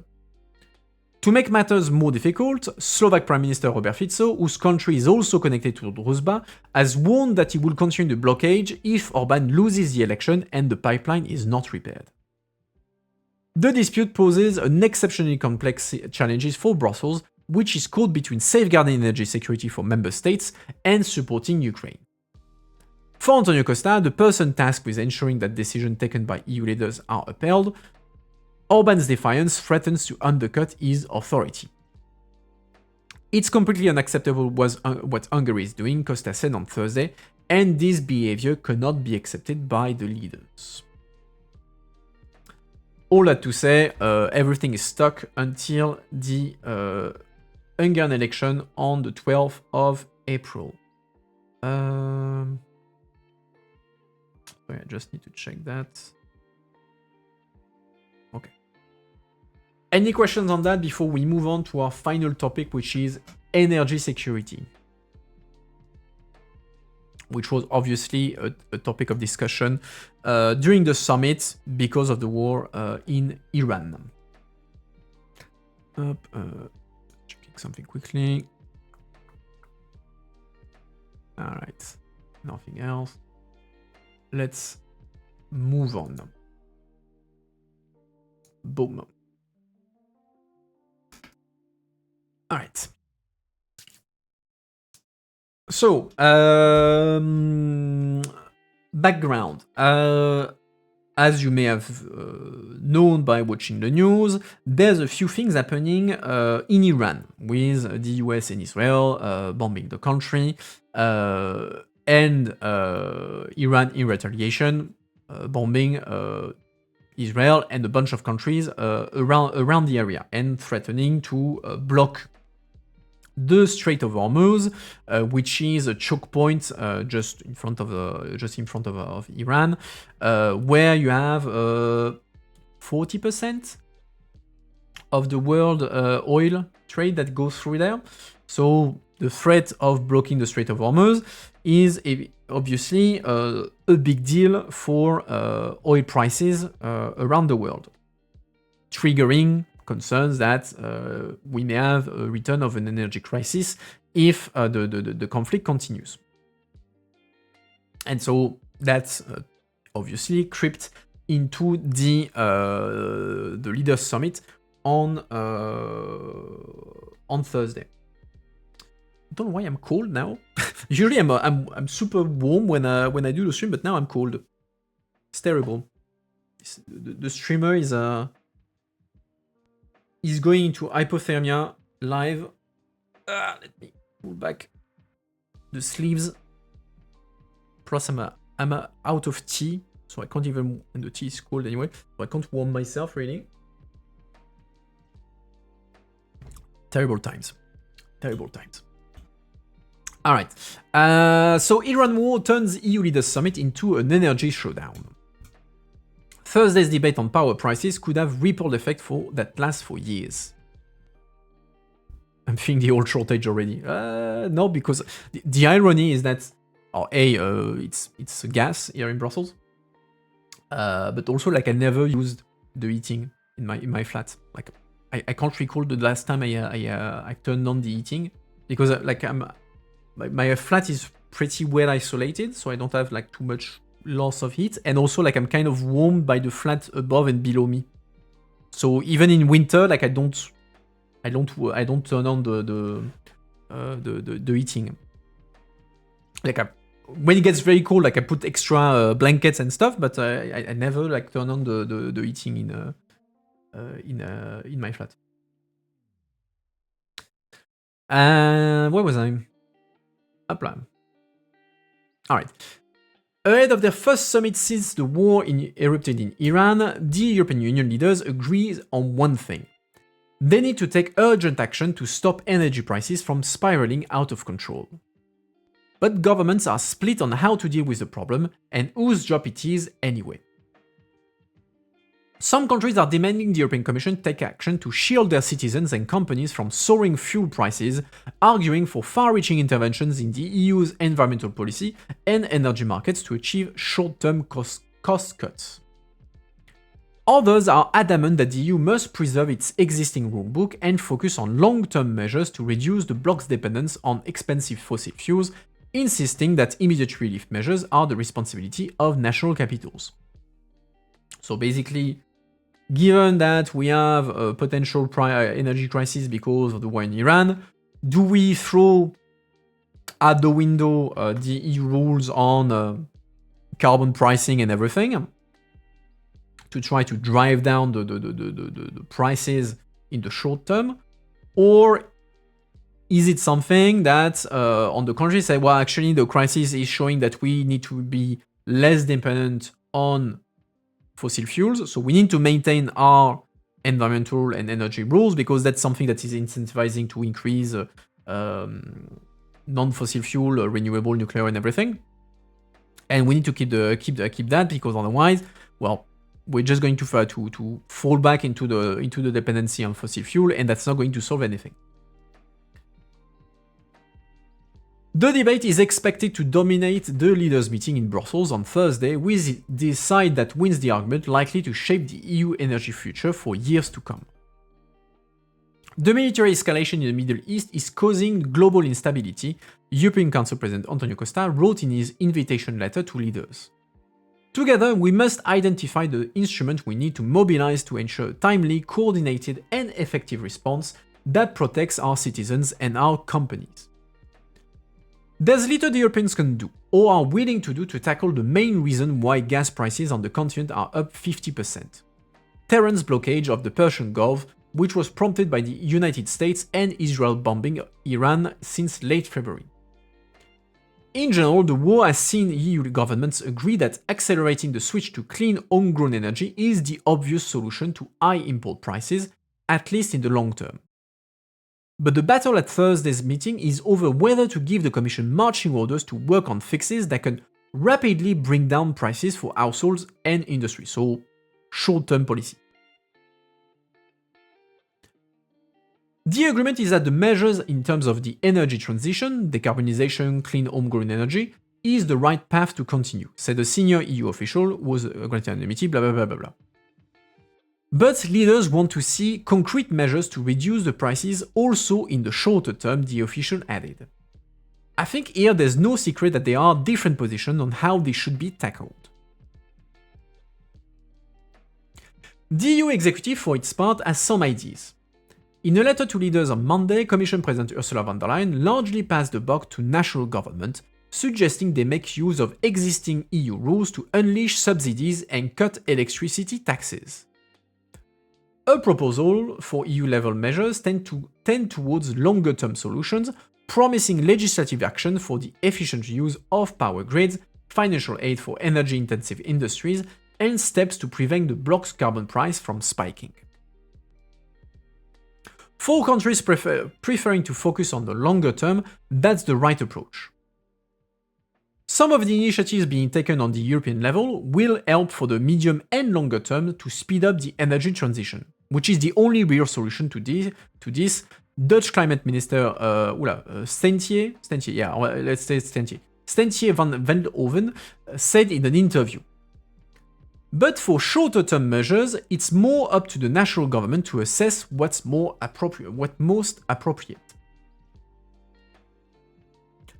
Governments in the short-term interventionist camp, though, are skeptical that will be enough. Poland's Deputy Climate Minister, Krzysztof Bolesta, said that while the letter contains some ideas that piqued our interest, the suggestion that government could spend more on subsidies while slashing energy taxes was difficult to stomach, which of course, it's basically it's saying the government, well, spend more and receive less in tax. Because energy taxes, of course, you reduce them, that reduce the prices, but that's less money that goes into the government's coffer, which is not in the interest of the government. If someone tells me, okay, you can reduce your taxes, and in Europe many countries are in a situation where there's extensive spending on defense and there's very limited fiscal space, this is a really difficult proposal to handle, he said on Tuesday. Poland is among the countries asking the Commission to rein in the bloc's carbon price to bring down energy bills.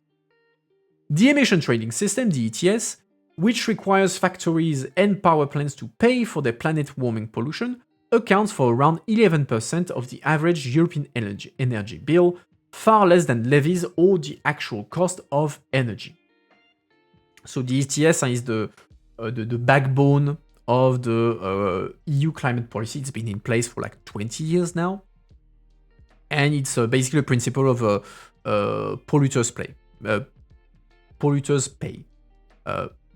For some industries, heavy industry, if you want to be able to pollute, to generate carbon emissions, you have to buy carbon permits. So you buy a quota of emissions, and so the more you need to emit, the more permits you need to buy, and so the more expensive it becomes for you, which incentivizes you to then invest in improving your tech so that you emit less, so that you need to buy less permit to pollute. And over time, the price of the polluting permit is supposed to rise, so that then you are more and more incentivized to invest into decarbonation. And there, Poland and others are saying, well, actually, we should maybe not scrap completely thing, but reduce the price to pollute, because then that will make it less expensive for companies to function, meaning they can drive down the prices. It drives down the prices by up to 11% on the average bill. The Polish Prime Minister Donald Tusk and 9 other leaders on Wednesday wrote to von der Leyen demanding she quickly reform the ETS with a view of reducing its impact on power prices. Meanwhile, Italy's Prime Minister Giorgia Meloni will arrive at Thursday's summit, insisting the EU suspend the ETS entirely. But a counter-coalition has already formed, with 8 other countries warning that substantial changes to the landmark climate policy would undermine the energy transition and therefore the EU's efforts to wean itself off fossil fuel imports. In the ETS debate, the Commission's vague promises may aim to allow both sides to claim victory. But there are signs the interventionist camp is losing ground. 4 subsequent drafts to the summit conclusion obtained by Politico show the text on energy evolving. While all iterations call for short-term proposals to reduce prices, the section on long-term measures has been strengthened since March, and now insists that accelerating the energy transition is essential to reduce dependence on volatile fossil fuel markets. Logical, the less you rely on oil, the less sensitive you are to whatever crisis affects the prices. 2 other calls for major changes appear to have fizzled out already.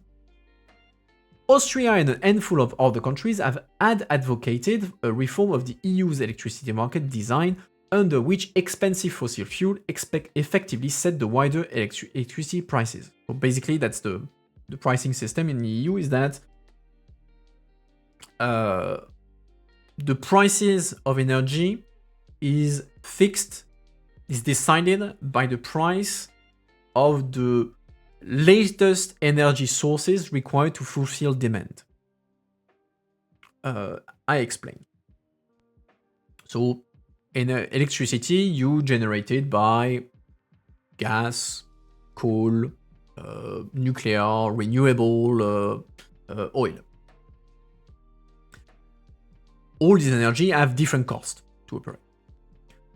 Generally speaking, renewable tend to have the lowest cost in terms of electricity, while these days, gas is the most expensive. The way the price is set on the market is that, let's say you have 100 megawatts to generate. The first 10 megawatts are provided by renewable. There's 10 megawatts of a renewable, so the first 10 are going to be paid by renewable. Then you need nuclear. Let's say it fulfills another 30 megawatts. Thanks, Tikanis. I'm just finishing that explanation, and then we'll do your question. So the next 30 is nuclear energy. So then the price is at the level of the nuclear energy. And then, let's say so we are at 40. The 60 remaining, let's say, you need to use gas, which is much more expensive. And so the last thing, at the final price, is going to be set at the level of the gas, which is the most expensive. And there's been a lot of criticism on that system because since the energy crisis, since the price of gas is so high, it artificially drives up the prices because it becomes the reference for the entire market. And there's been calls to either separate the price of gas from the other or to fully remove that system.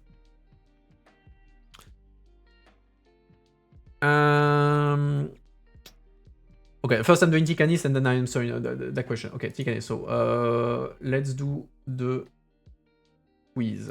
Hop, nouveau sondage. Hop, let me pull up my quiz. Bam, bam, bam.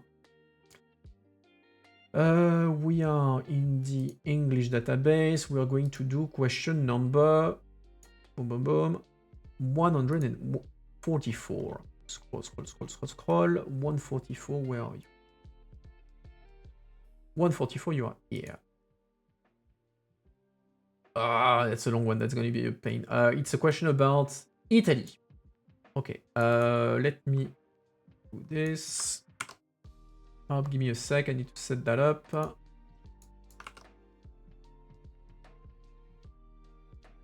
Okay, I need to amend the question because, of course, it's too long.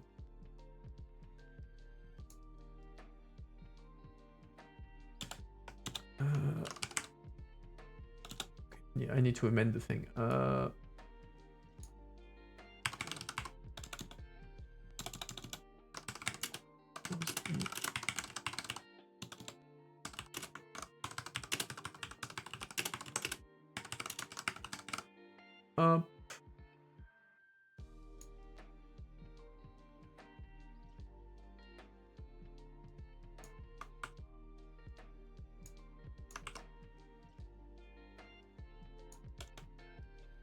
Give me a sec.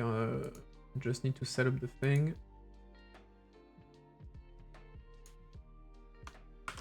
No problem. You gave a sub, you get the priority, huh? And people get a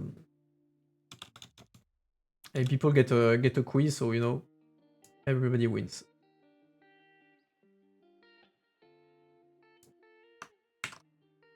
Okay, I'm almost done. Up D. Okay, we're managing. So question. As usual, I'm reading the question, and then you will be able to vote in the chat. So it's a question about Italy. So in 2022, why did the Zoom bombing of a virtual meeting in the Italian Senate make the news? Was it A, because Russian hackers took control of the call?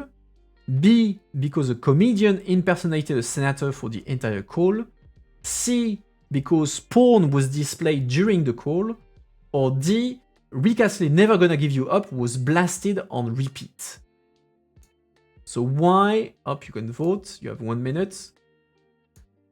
Why did the Zoom bombing of an Italian Senate meeting make the news? Was it because of Russian hackers taking control of the calls, a comedian impersonating a senator, because porn was displayed during the call, or because people got recalled by the Never Gonna Give You Up song? You can vote in the chat. If you know the answer, of course, don't spoil for the others. Up. Seems to be a majority for one of the options already.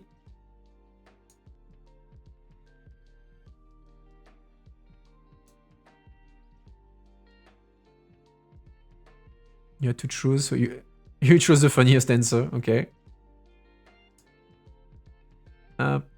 Few more seconds, randomly pick one. So most of you chose that it was because porn was displayed during the call, and you were right. So the story is, so yeah, there was a hearing. Yes, indeed. So it was a hearing of the Italian Senate, and someone managed, a random person managed to get on the call and started to put on the screen porn from FF7.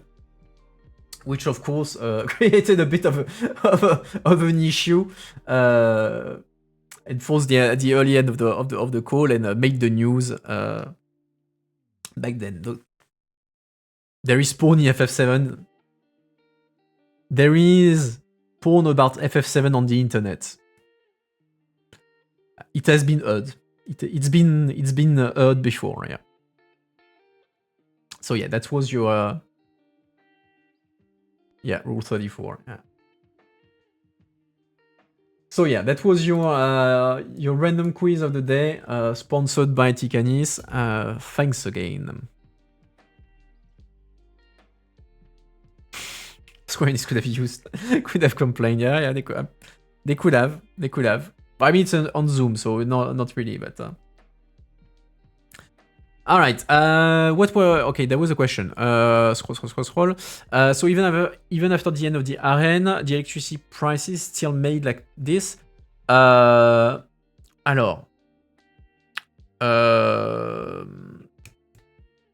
So the arène is a system in France that was guaranteeing prices for the industry. What we're talking about here is different. So there's two. The thing we're talking about here is the price set up on the market, the general price on the market. The RN system is a different thing, if I recall correctly. I haven't looked up the RN rules in a while, so correct me if I'm wrong, but the French had introduced a system, the RN law, that was saying, okay, we're making a long-term agreement with the energy producers, in this case the nuclear energy, where the state guarantees a price to the company. They say, okay, we're gonna set this price, and if the price of the energy set by the market, which is then the question of the gas, etc., if that price is above the price we set up with the energy benefit, the energy company, well then you keep the difference. No, wait. So, the price is guarantee a price. It's higher. If it's higher, you keep the difference. If it's higher, you keep the difference. If it's lower, we pay you back the difference. That way, we guarantee a price for the end consumer. I think it's for industry. So that way, for the end user, the price remains the same, but the price on the market, we either compensate or you keep the difference. So that was the system in France, but that's unrelated to the structure of how the price is set on the market to begin with. But there's been like during the 2022 like energy crisis, there was reflection. I think it was also done like where the Commission encouraged the practice of setting reference prices a bit like AREN.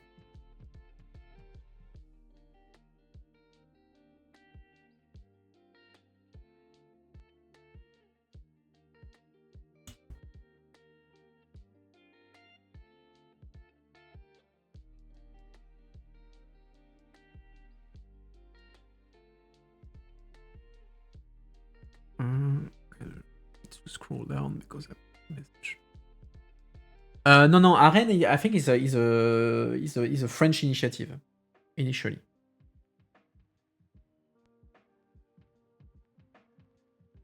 Let's see.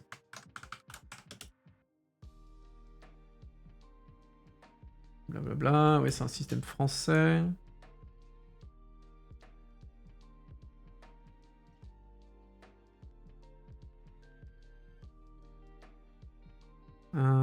Let's see.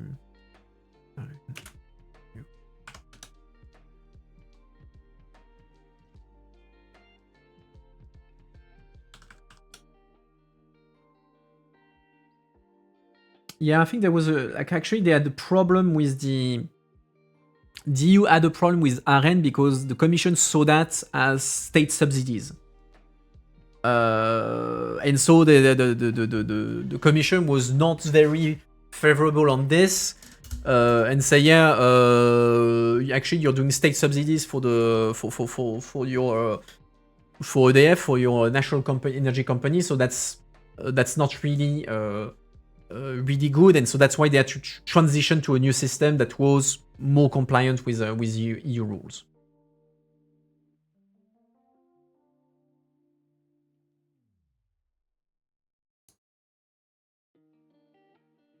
All right, up, going back.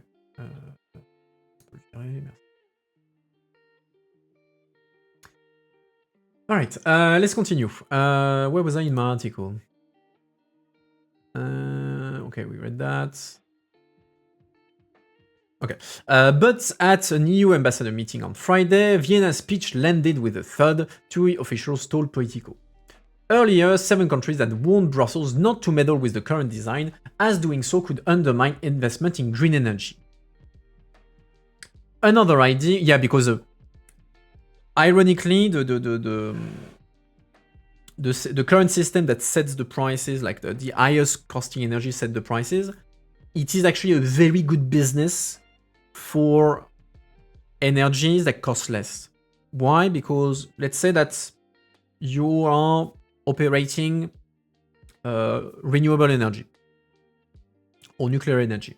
Renewable, let's say that it costs you 10 euro to generate a megawatt.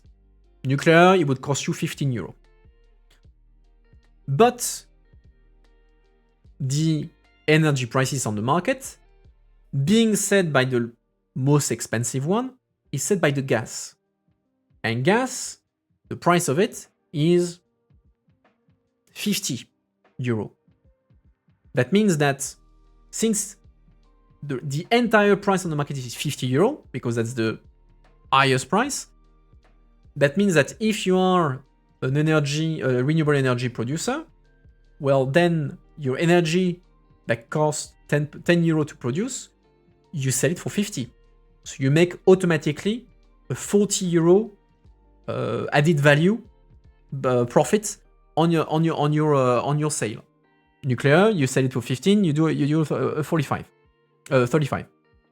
So actually, that is very good business for those who make who produce, like say, the cheapest energy to produce, because they make very big profit because the price is set at a much higher level than what they would be economically sustainable for them. And that's why, like during the energy crisis, you had in a bunch of countries exceptional taxation that was done notably on certain energy producers, for instance, nuclear producers, energy producers, because they were making a shit ton of money because the prices had exploded, but they were producing an energy that was costing far less than that. And so, yeah, okay, that system is good for those who have who are producing the least expensive energy, but it's bad for the consumer and the end user because they're paying a much higher price.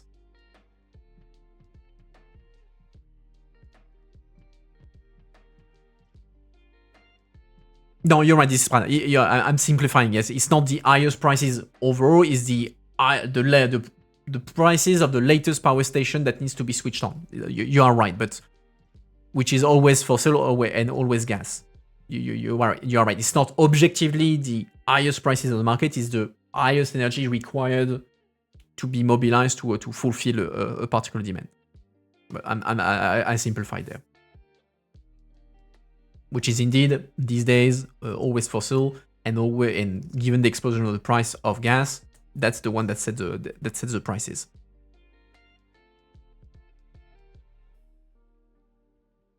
But you still make a pre-value because that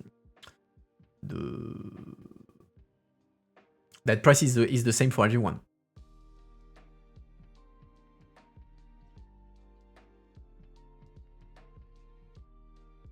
So again, if to fulfill 100 megawatt of demand, you need to turn on the gas power plant,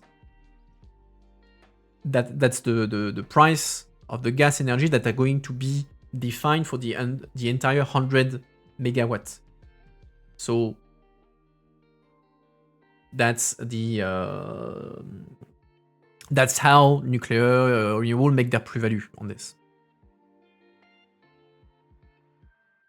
Could also be hydrogen. I mean, depending on how you produce the hydrogen, because there's all question on how you produce the hydrogen. But yeah, I mean, the thing is that this market design thing is,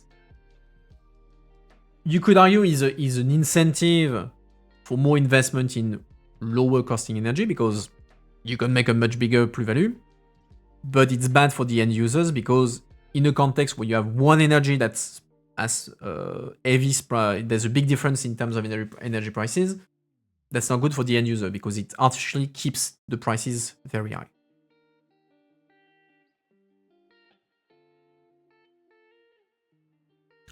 Another idea floated by von der Leyen herself was to cap the gas price.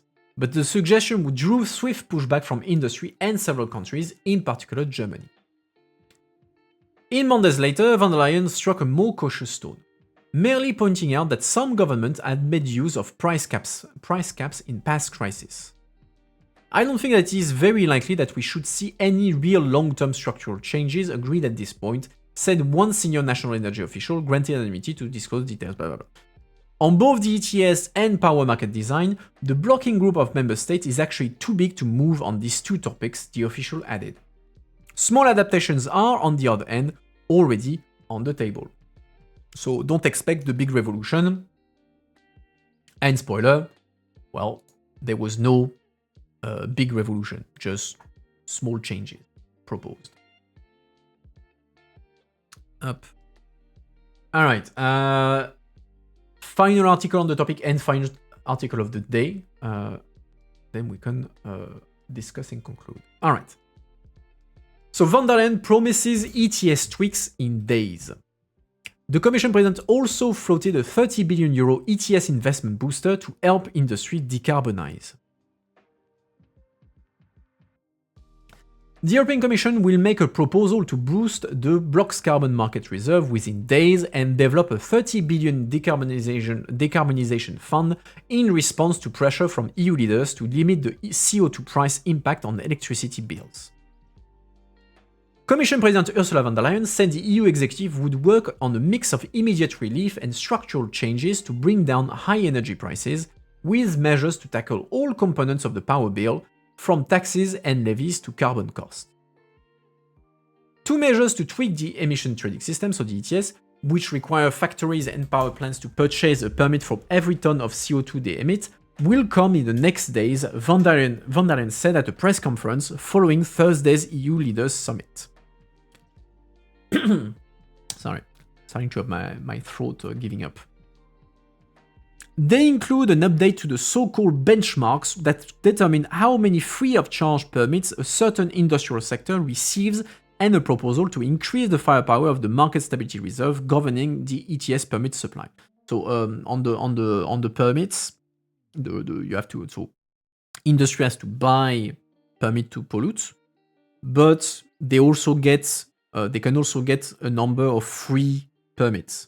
So you get to support the industry will get, okay, here's a bunch of tons of CO2 that you can emit for free without having to pay. But if you go beyond that, you need to pay for it. And so there, to reduce the pressure on the industry and reduce the prices, there will be more free permits that could be given to the industry.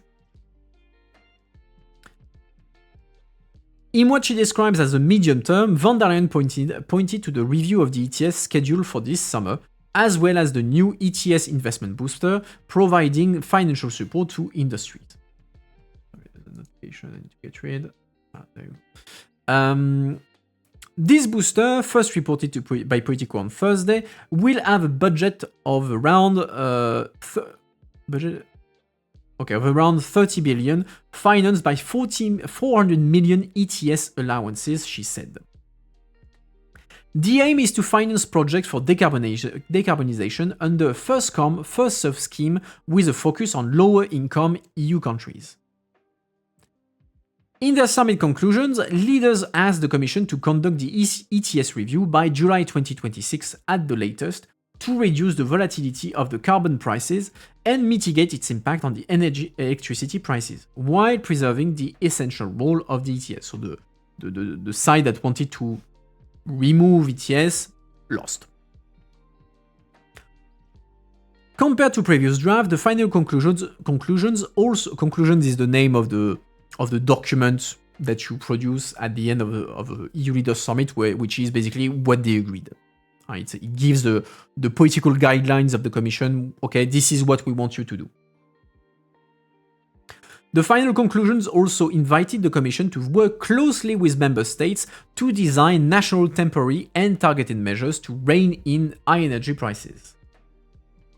This addition was seen as catering to countries such as Italy and Poland, which has cited their natural circumstances, in particular high reliance on fossil fuels in their power mix, as reasons for more substantial changes to the ETS, two diplomats said. So basically, we're not going to remove ETS, but we are going to allow you to do more subsidies to support your national markets. Asked specifically about a controversial Italian decree subsidizing power companies to make up for their ETS cost, von der Leyen said, because of different energy mix in different member states, you cannot have one size fits all, and vow to work closely with the entire government on the Italian decree. I wonder if the result of ETS is more companies leaving the EU to offshore production to low cost. No, because that's precisely what we did CBAM. That's why we did CBAM. So the ETS is meant to incentivize investment in decarbonation. So it's an internal policy to avoid the process of what is called carbon leakage. So exactly what you say, companies moving out of the EU to produce their stuff and then exporting it back in the EU, we have CBAM, which is the carbon border tax, which is basically saying, okay, in the EU, we have the ETS system. So you have to pay to permit to pollute. If, for the sectors that are covered by that, you have an importation of that product inside the EU, we're going to look at what's going on in that other country. If that other country has a setup that is equivalent to the ETS, so to generate you have to pay for your permit to pollute, then okay, you can your imports can happen at the prices that you set because we consider that it's equivalent. There's no carbon leakage. You're not producing elsewhere to avoid the pollution. But if the product that is imported was produced where there is no system equivalent to the ETS, well then CBAM intervenes and kind of correct the price. Say, okay, you have an artificially lower price because you don't have the permit to pollute. Well then we're going to put a CBAM, so a tax, to bring you closer to what you would actually have to pay if you had done it in the EU. So the CBAM is the way to avoid carbon leakage and avoid that indeed that companies just move out. The companies that can, because not all of them can do that. Those that do that can't just dodge the law by leaving the EU.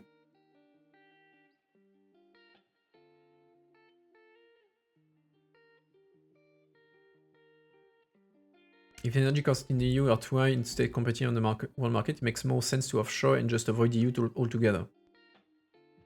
Well, you have it's more a question of competitiveness. It's not a question of the ETS in general.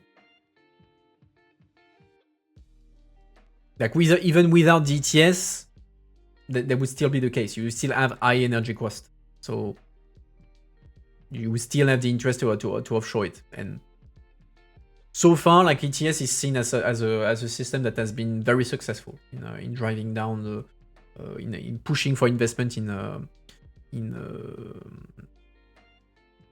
decarbonization. Now there's a question of, because of we have spikes of energy prices and a focus on energy costs, and we have a review of ETS that is coming up, but globally ETS is seen as a success, and we have CBAM to deal with the carbon leakage. Where was I? Oh yeah, actually, at the end. So in general, he said Thursday's summit was positive for the ETS. The bloc's bedrock climate measure escapes demands for fundamental changes from leaders and was widely praised as a key lever for accelerating the bloc's transition to cheaper clean energy. So yeah, small tweaks, but not a revolution. And in any case, the ETS is going to be reviewed in this summer, so well, there's no need to fast forward on that.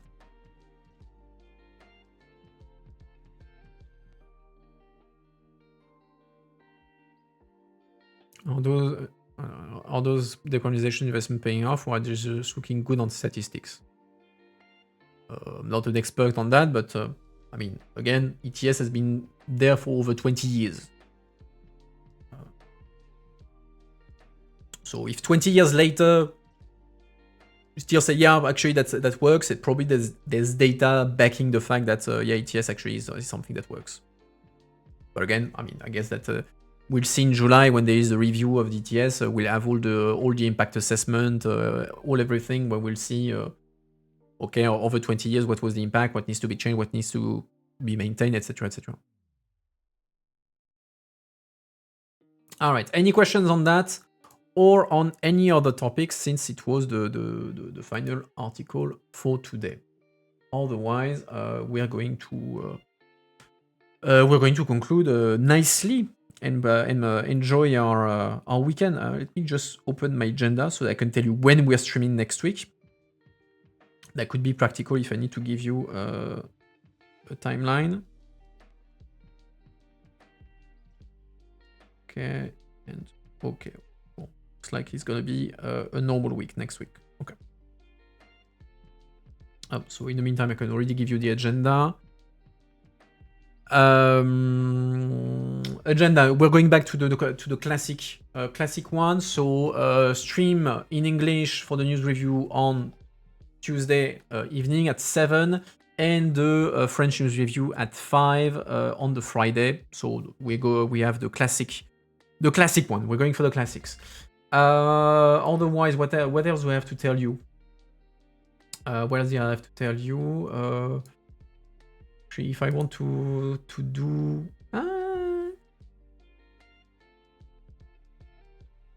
question mark, because if I want to do a FAQ in French in March, actually I only have next week.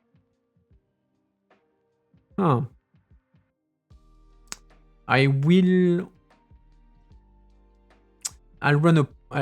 ask on the Discord if the French want to do an FAQ next week.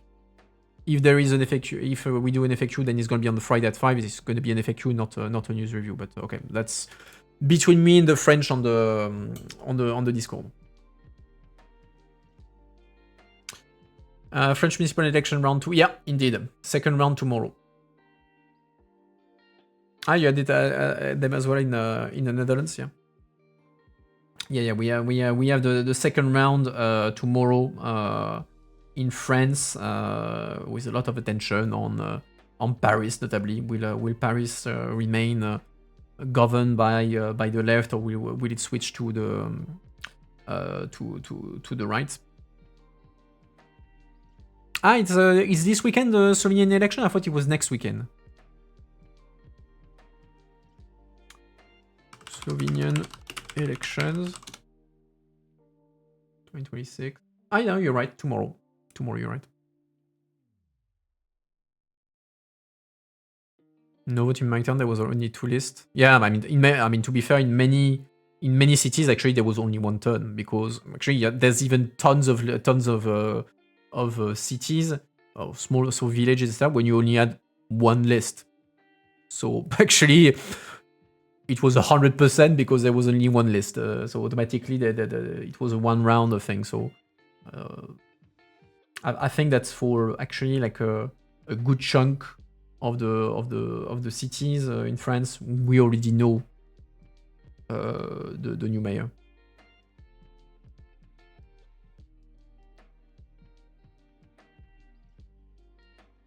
35 lists in Amsterdam. Off.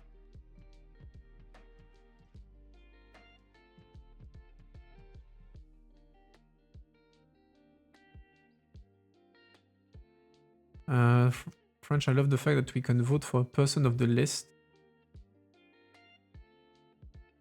That used to be the system in France. Like in small cities, you could still have that when you could like cross out people on the list. Now I think it's changed. Now it's just full list because otherwise it was making things complicated.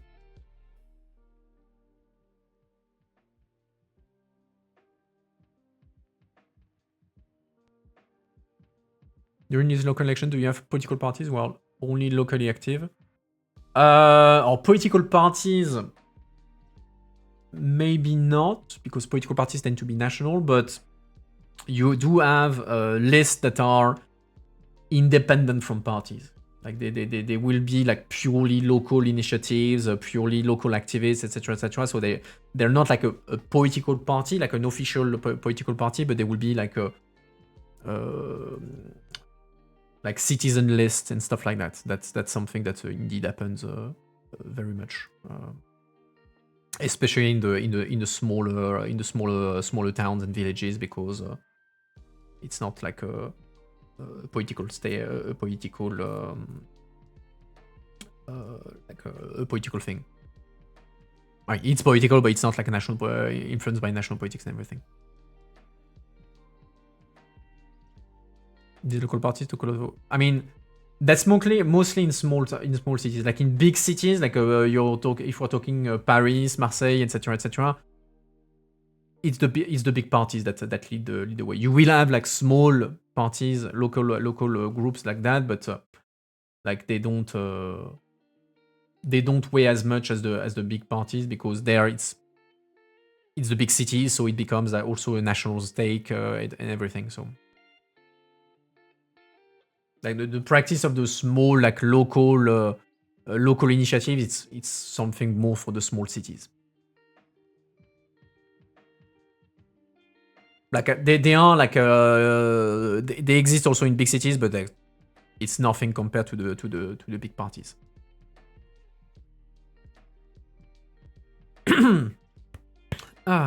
But yeah, we'll see tomorrow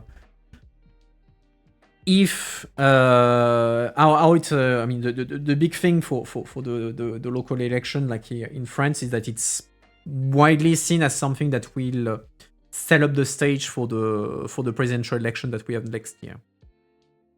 Many people will read in the tea leaves.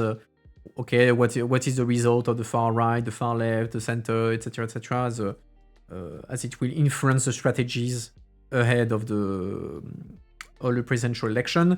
It's also important because we have senatorial elections at the end of the year, and the people who vote for the senatorial elections are people elected in municipalities. So the results of the elections tomorrow will determine the composition of the Senate at the end of the year.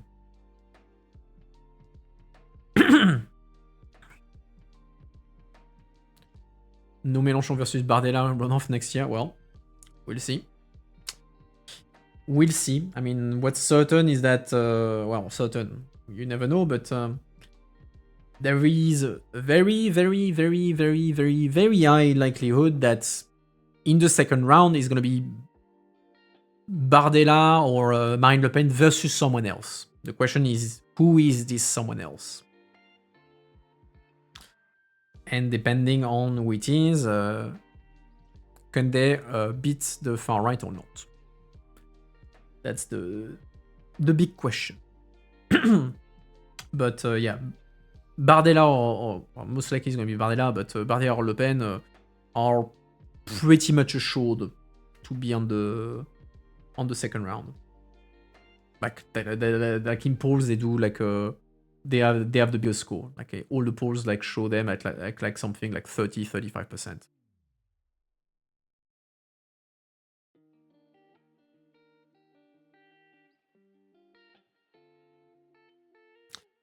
So the question is, who is going to be in front of them, and do they have the possibility to beat them?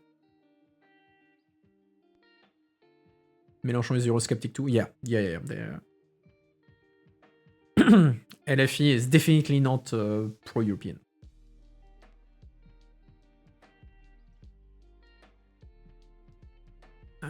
they don't officially anymore like advocate for Frexit, just like the far right officially does not advocate for Frexit anymore, but they are very much Eurosceptic. They have developed this doctrine of, I mean, for the past election, we'll see what they do for 2027, but they had this doctrine of European disobedience, which is basically we choose to respect the European law when it suits us. Basically, copy pasting the playbook of Orban and Kaczynski in Hungary and Poland and applying it to France.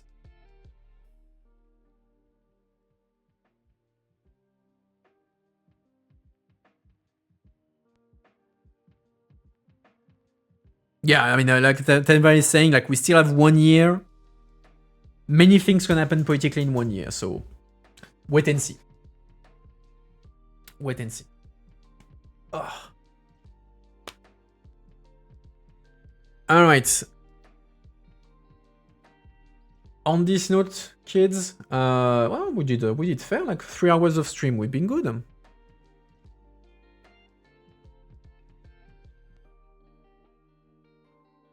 Good thing with Mélenchon is it's unlikely he could get a majority in the parliament himself. Yeah, but European policy is led by the president. I mean, to be fair, yeah, okay, he would be less of a pain than to manage than Bardella. Yeah, sure, that I can agree, but he would still yield quite a bit of power on EU policy. But yeah, wait and see. Wait and see. All right. On this note, kids, I hope that you enjoyed the late news review on the weekend. Next time I see you, like I said, Tuesday at 7 for the news review in English, and Friday at 5 for the stream in French, to be seen if it's a news review or an FAQ. I will let you know. Do follow the channel if that's not already the case. If you have a Prime lying around, do toss a coin to your streamer. That's always appreciated. Thanks again, Tikanis, for the resub. Yeah, have a good weekend, and I will see you next week for new adventures. Bye everyone. Have a good one. See ya.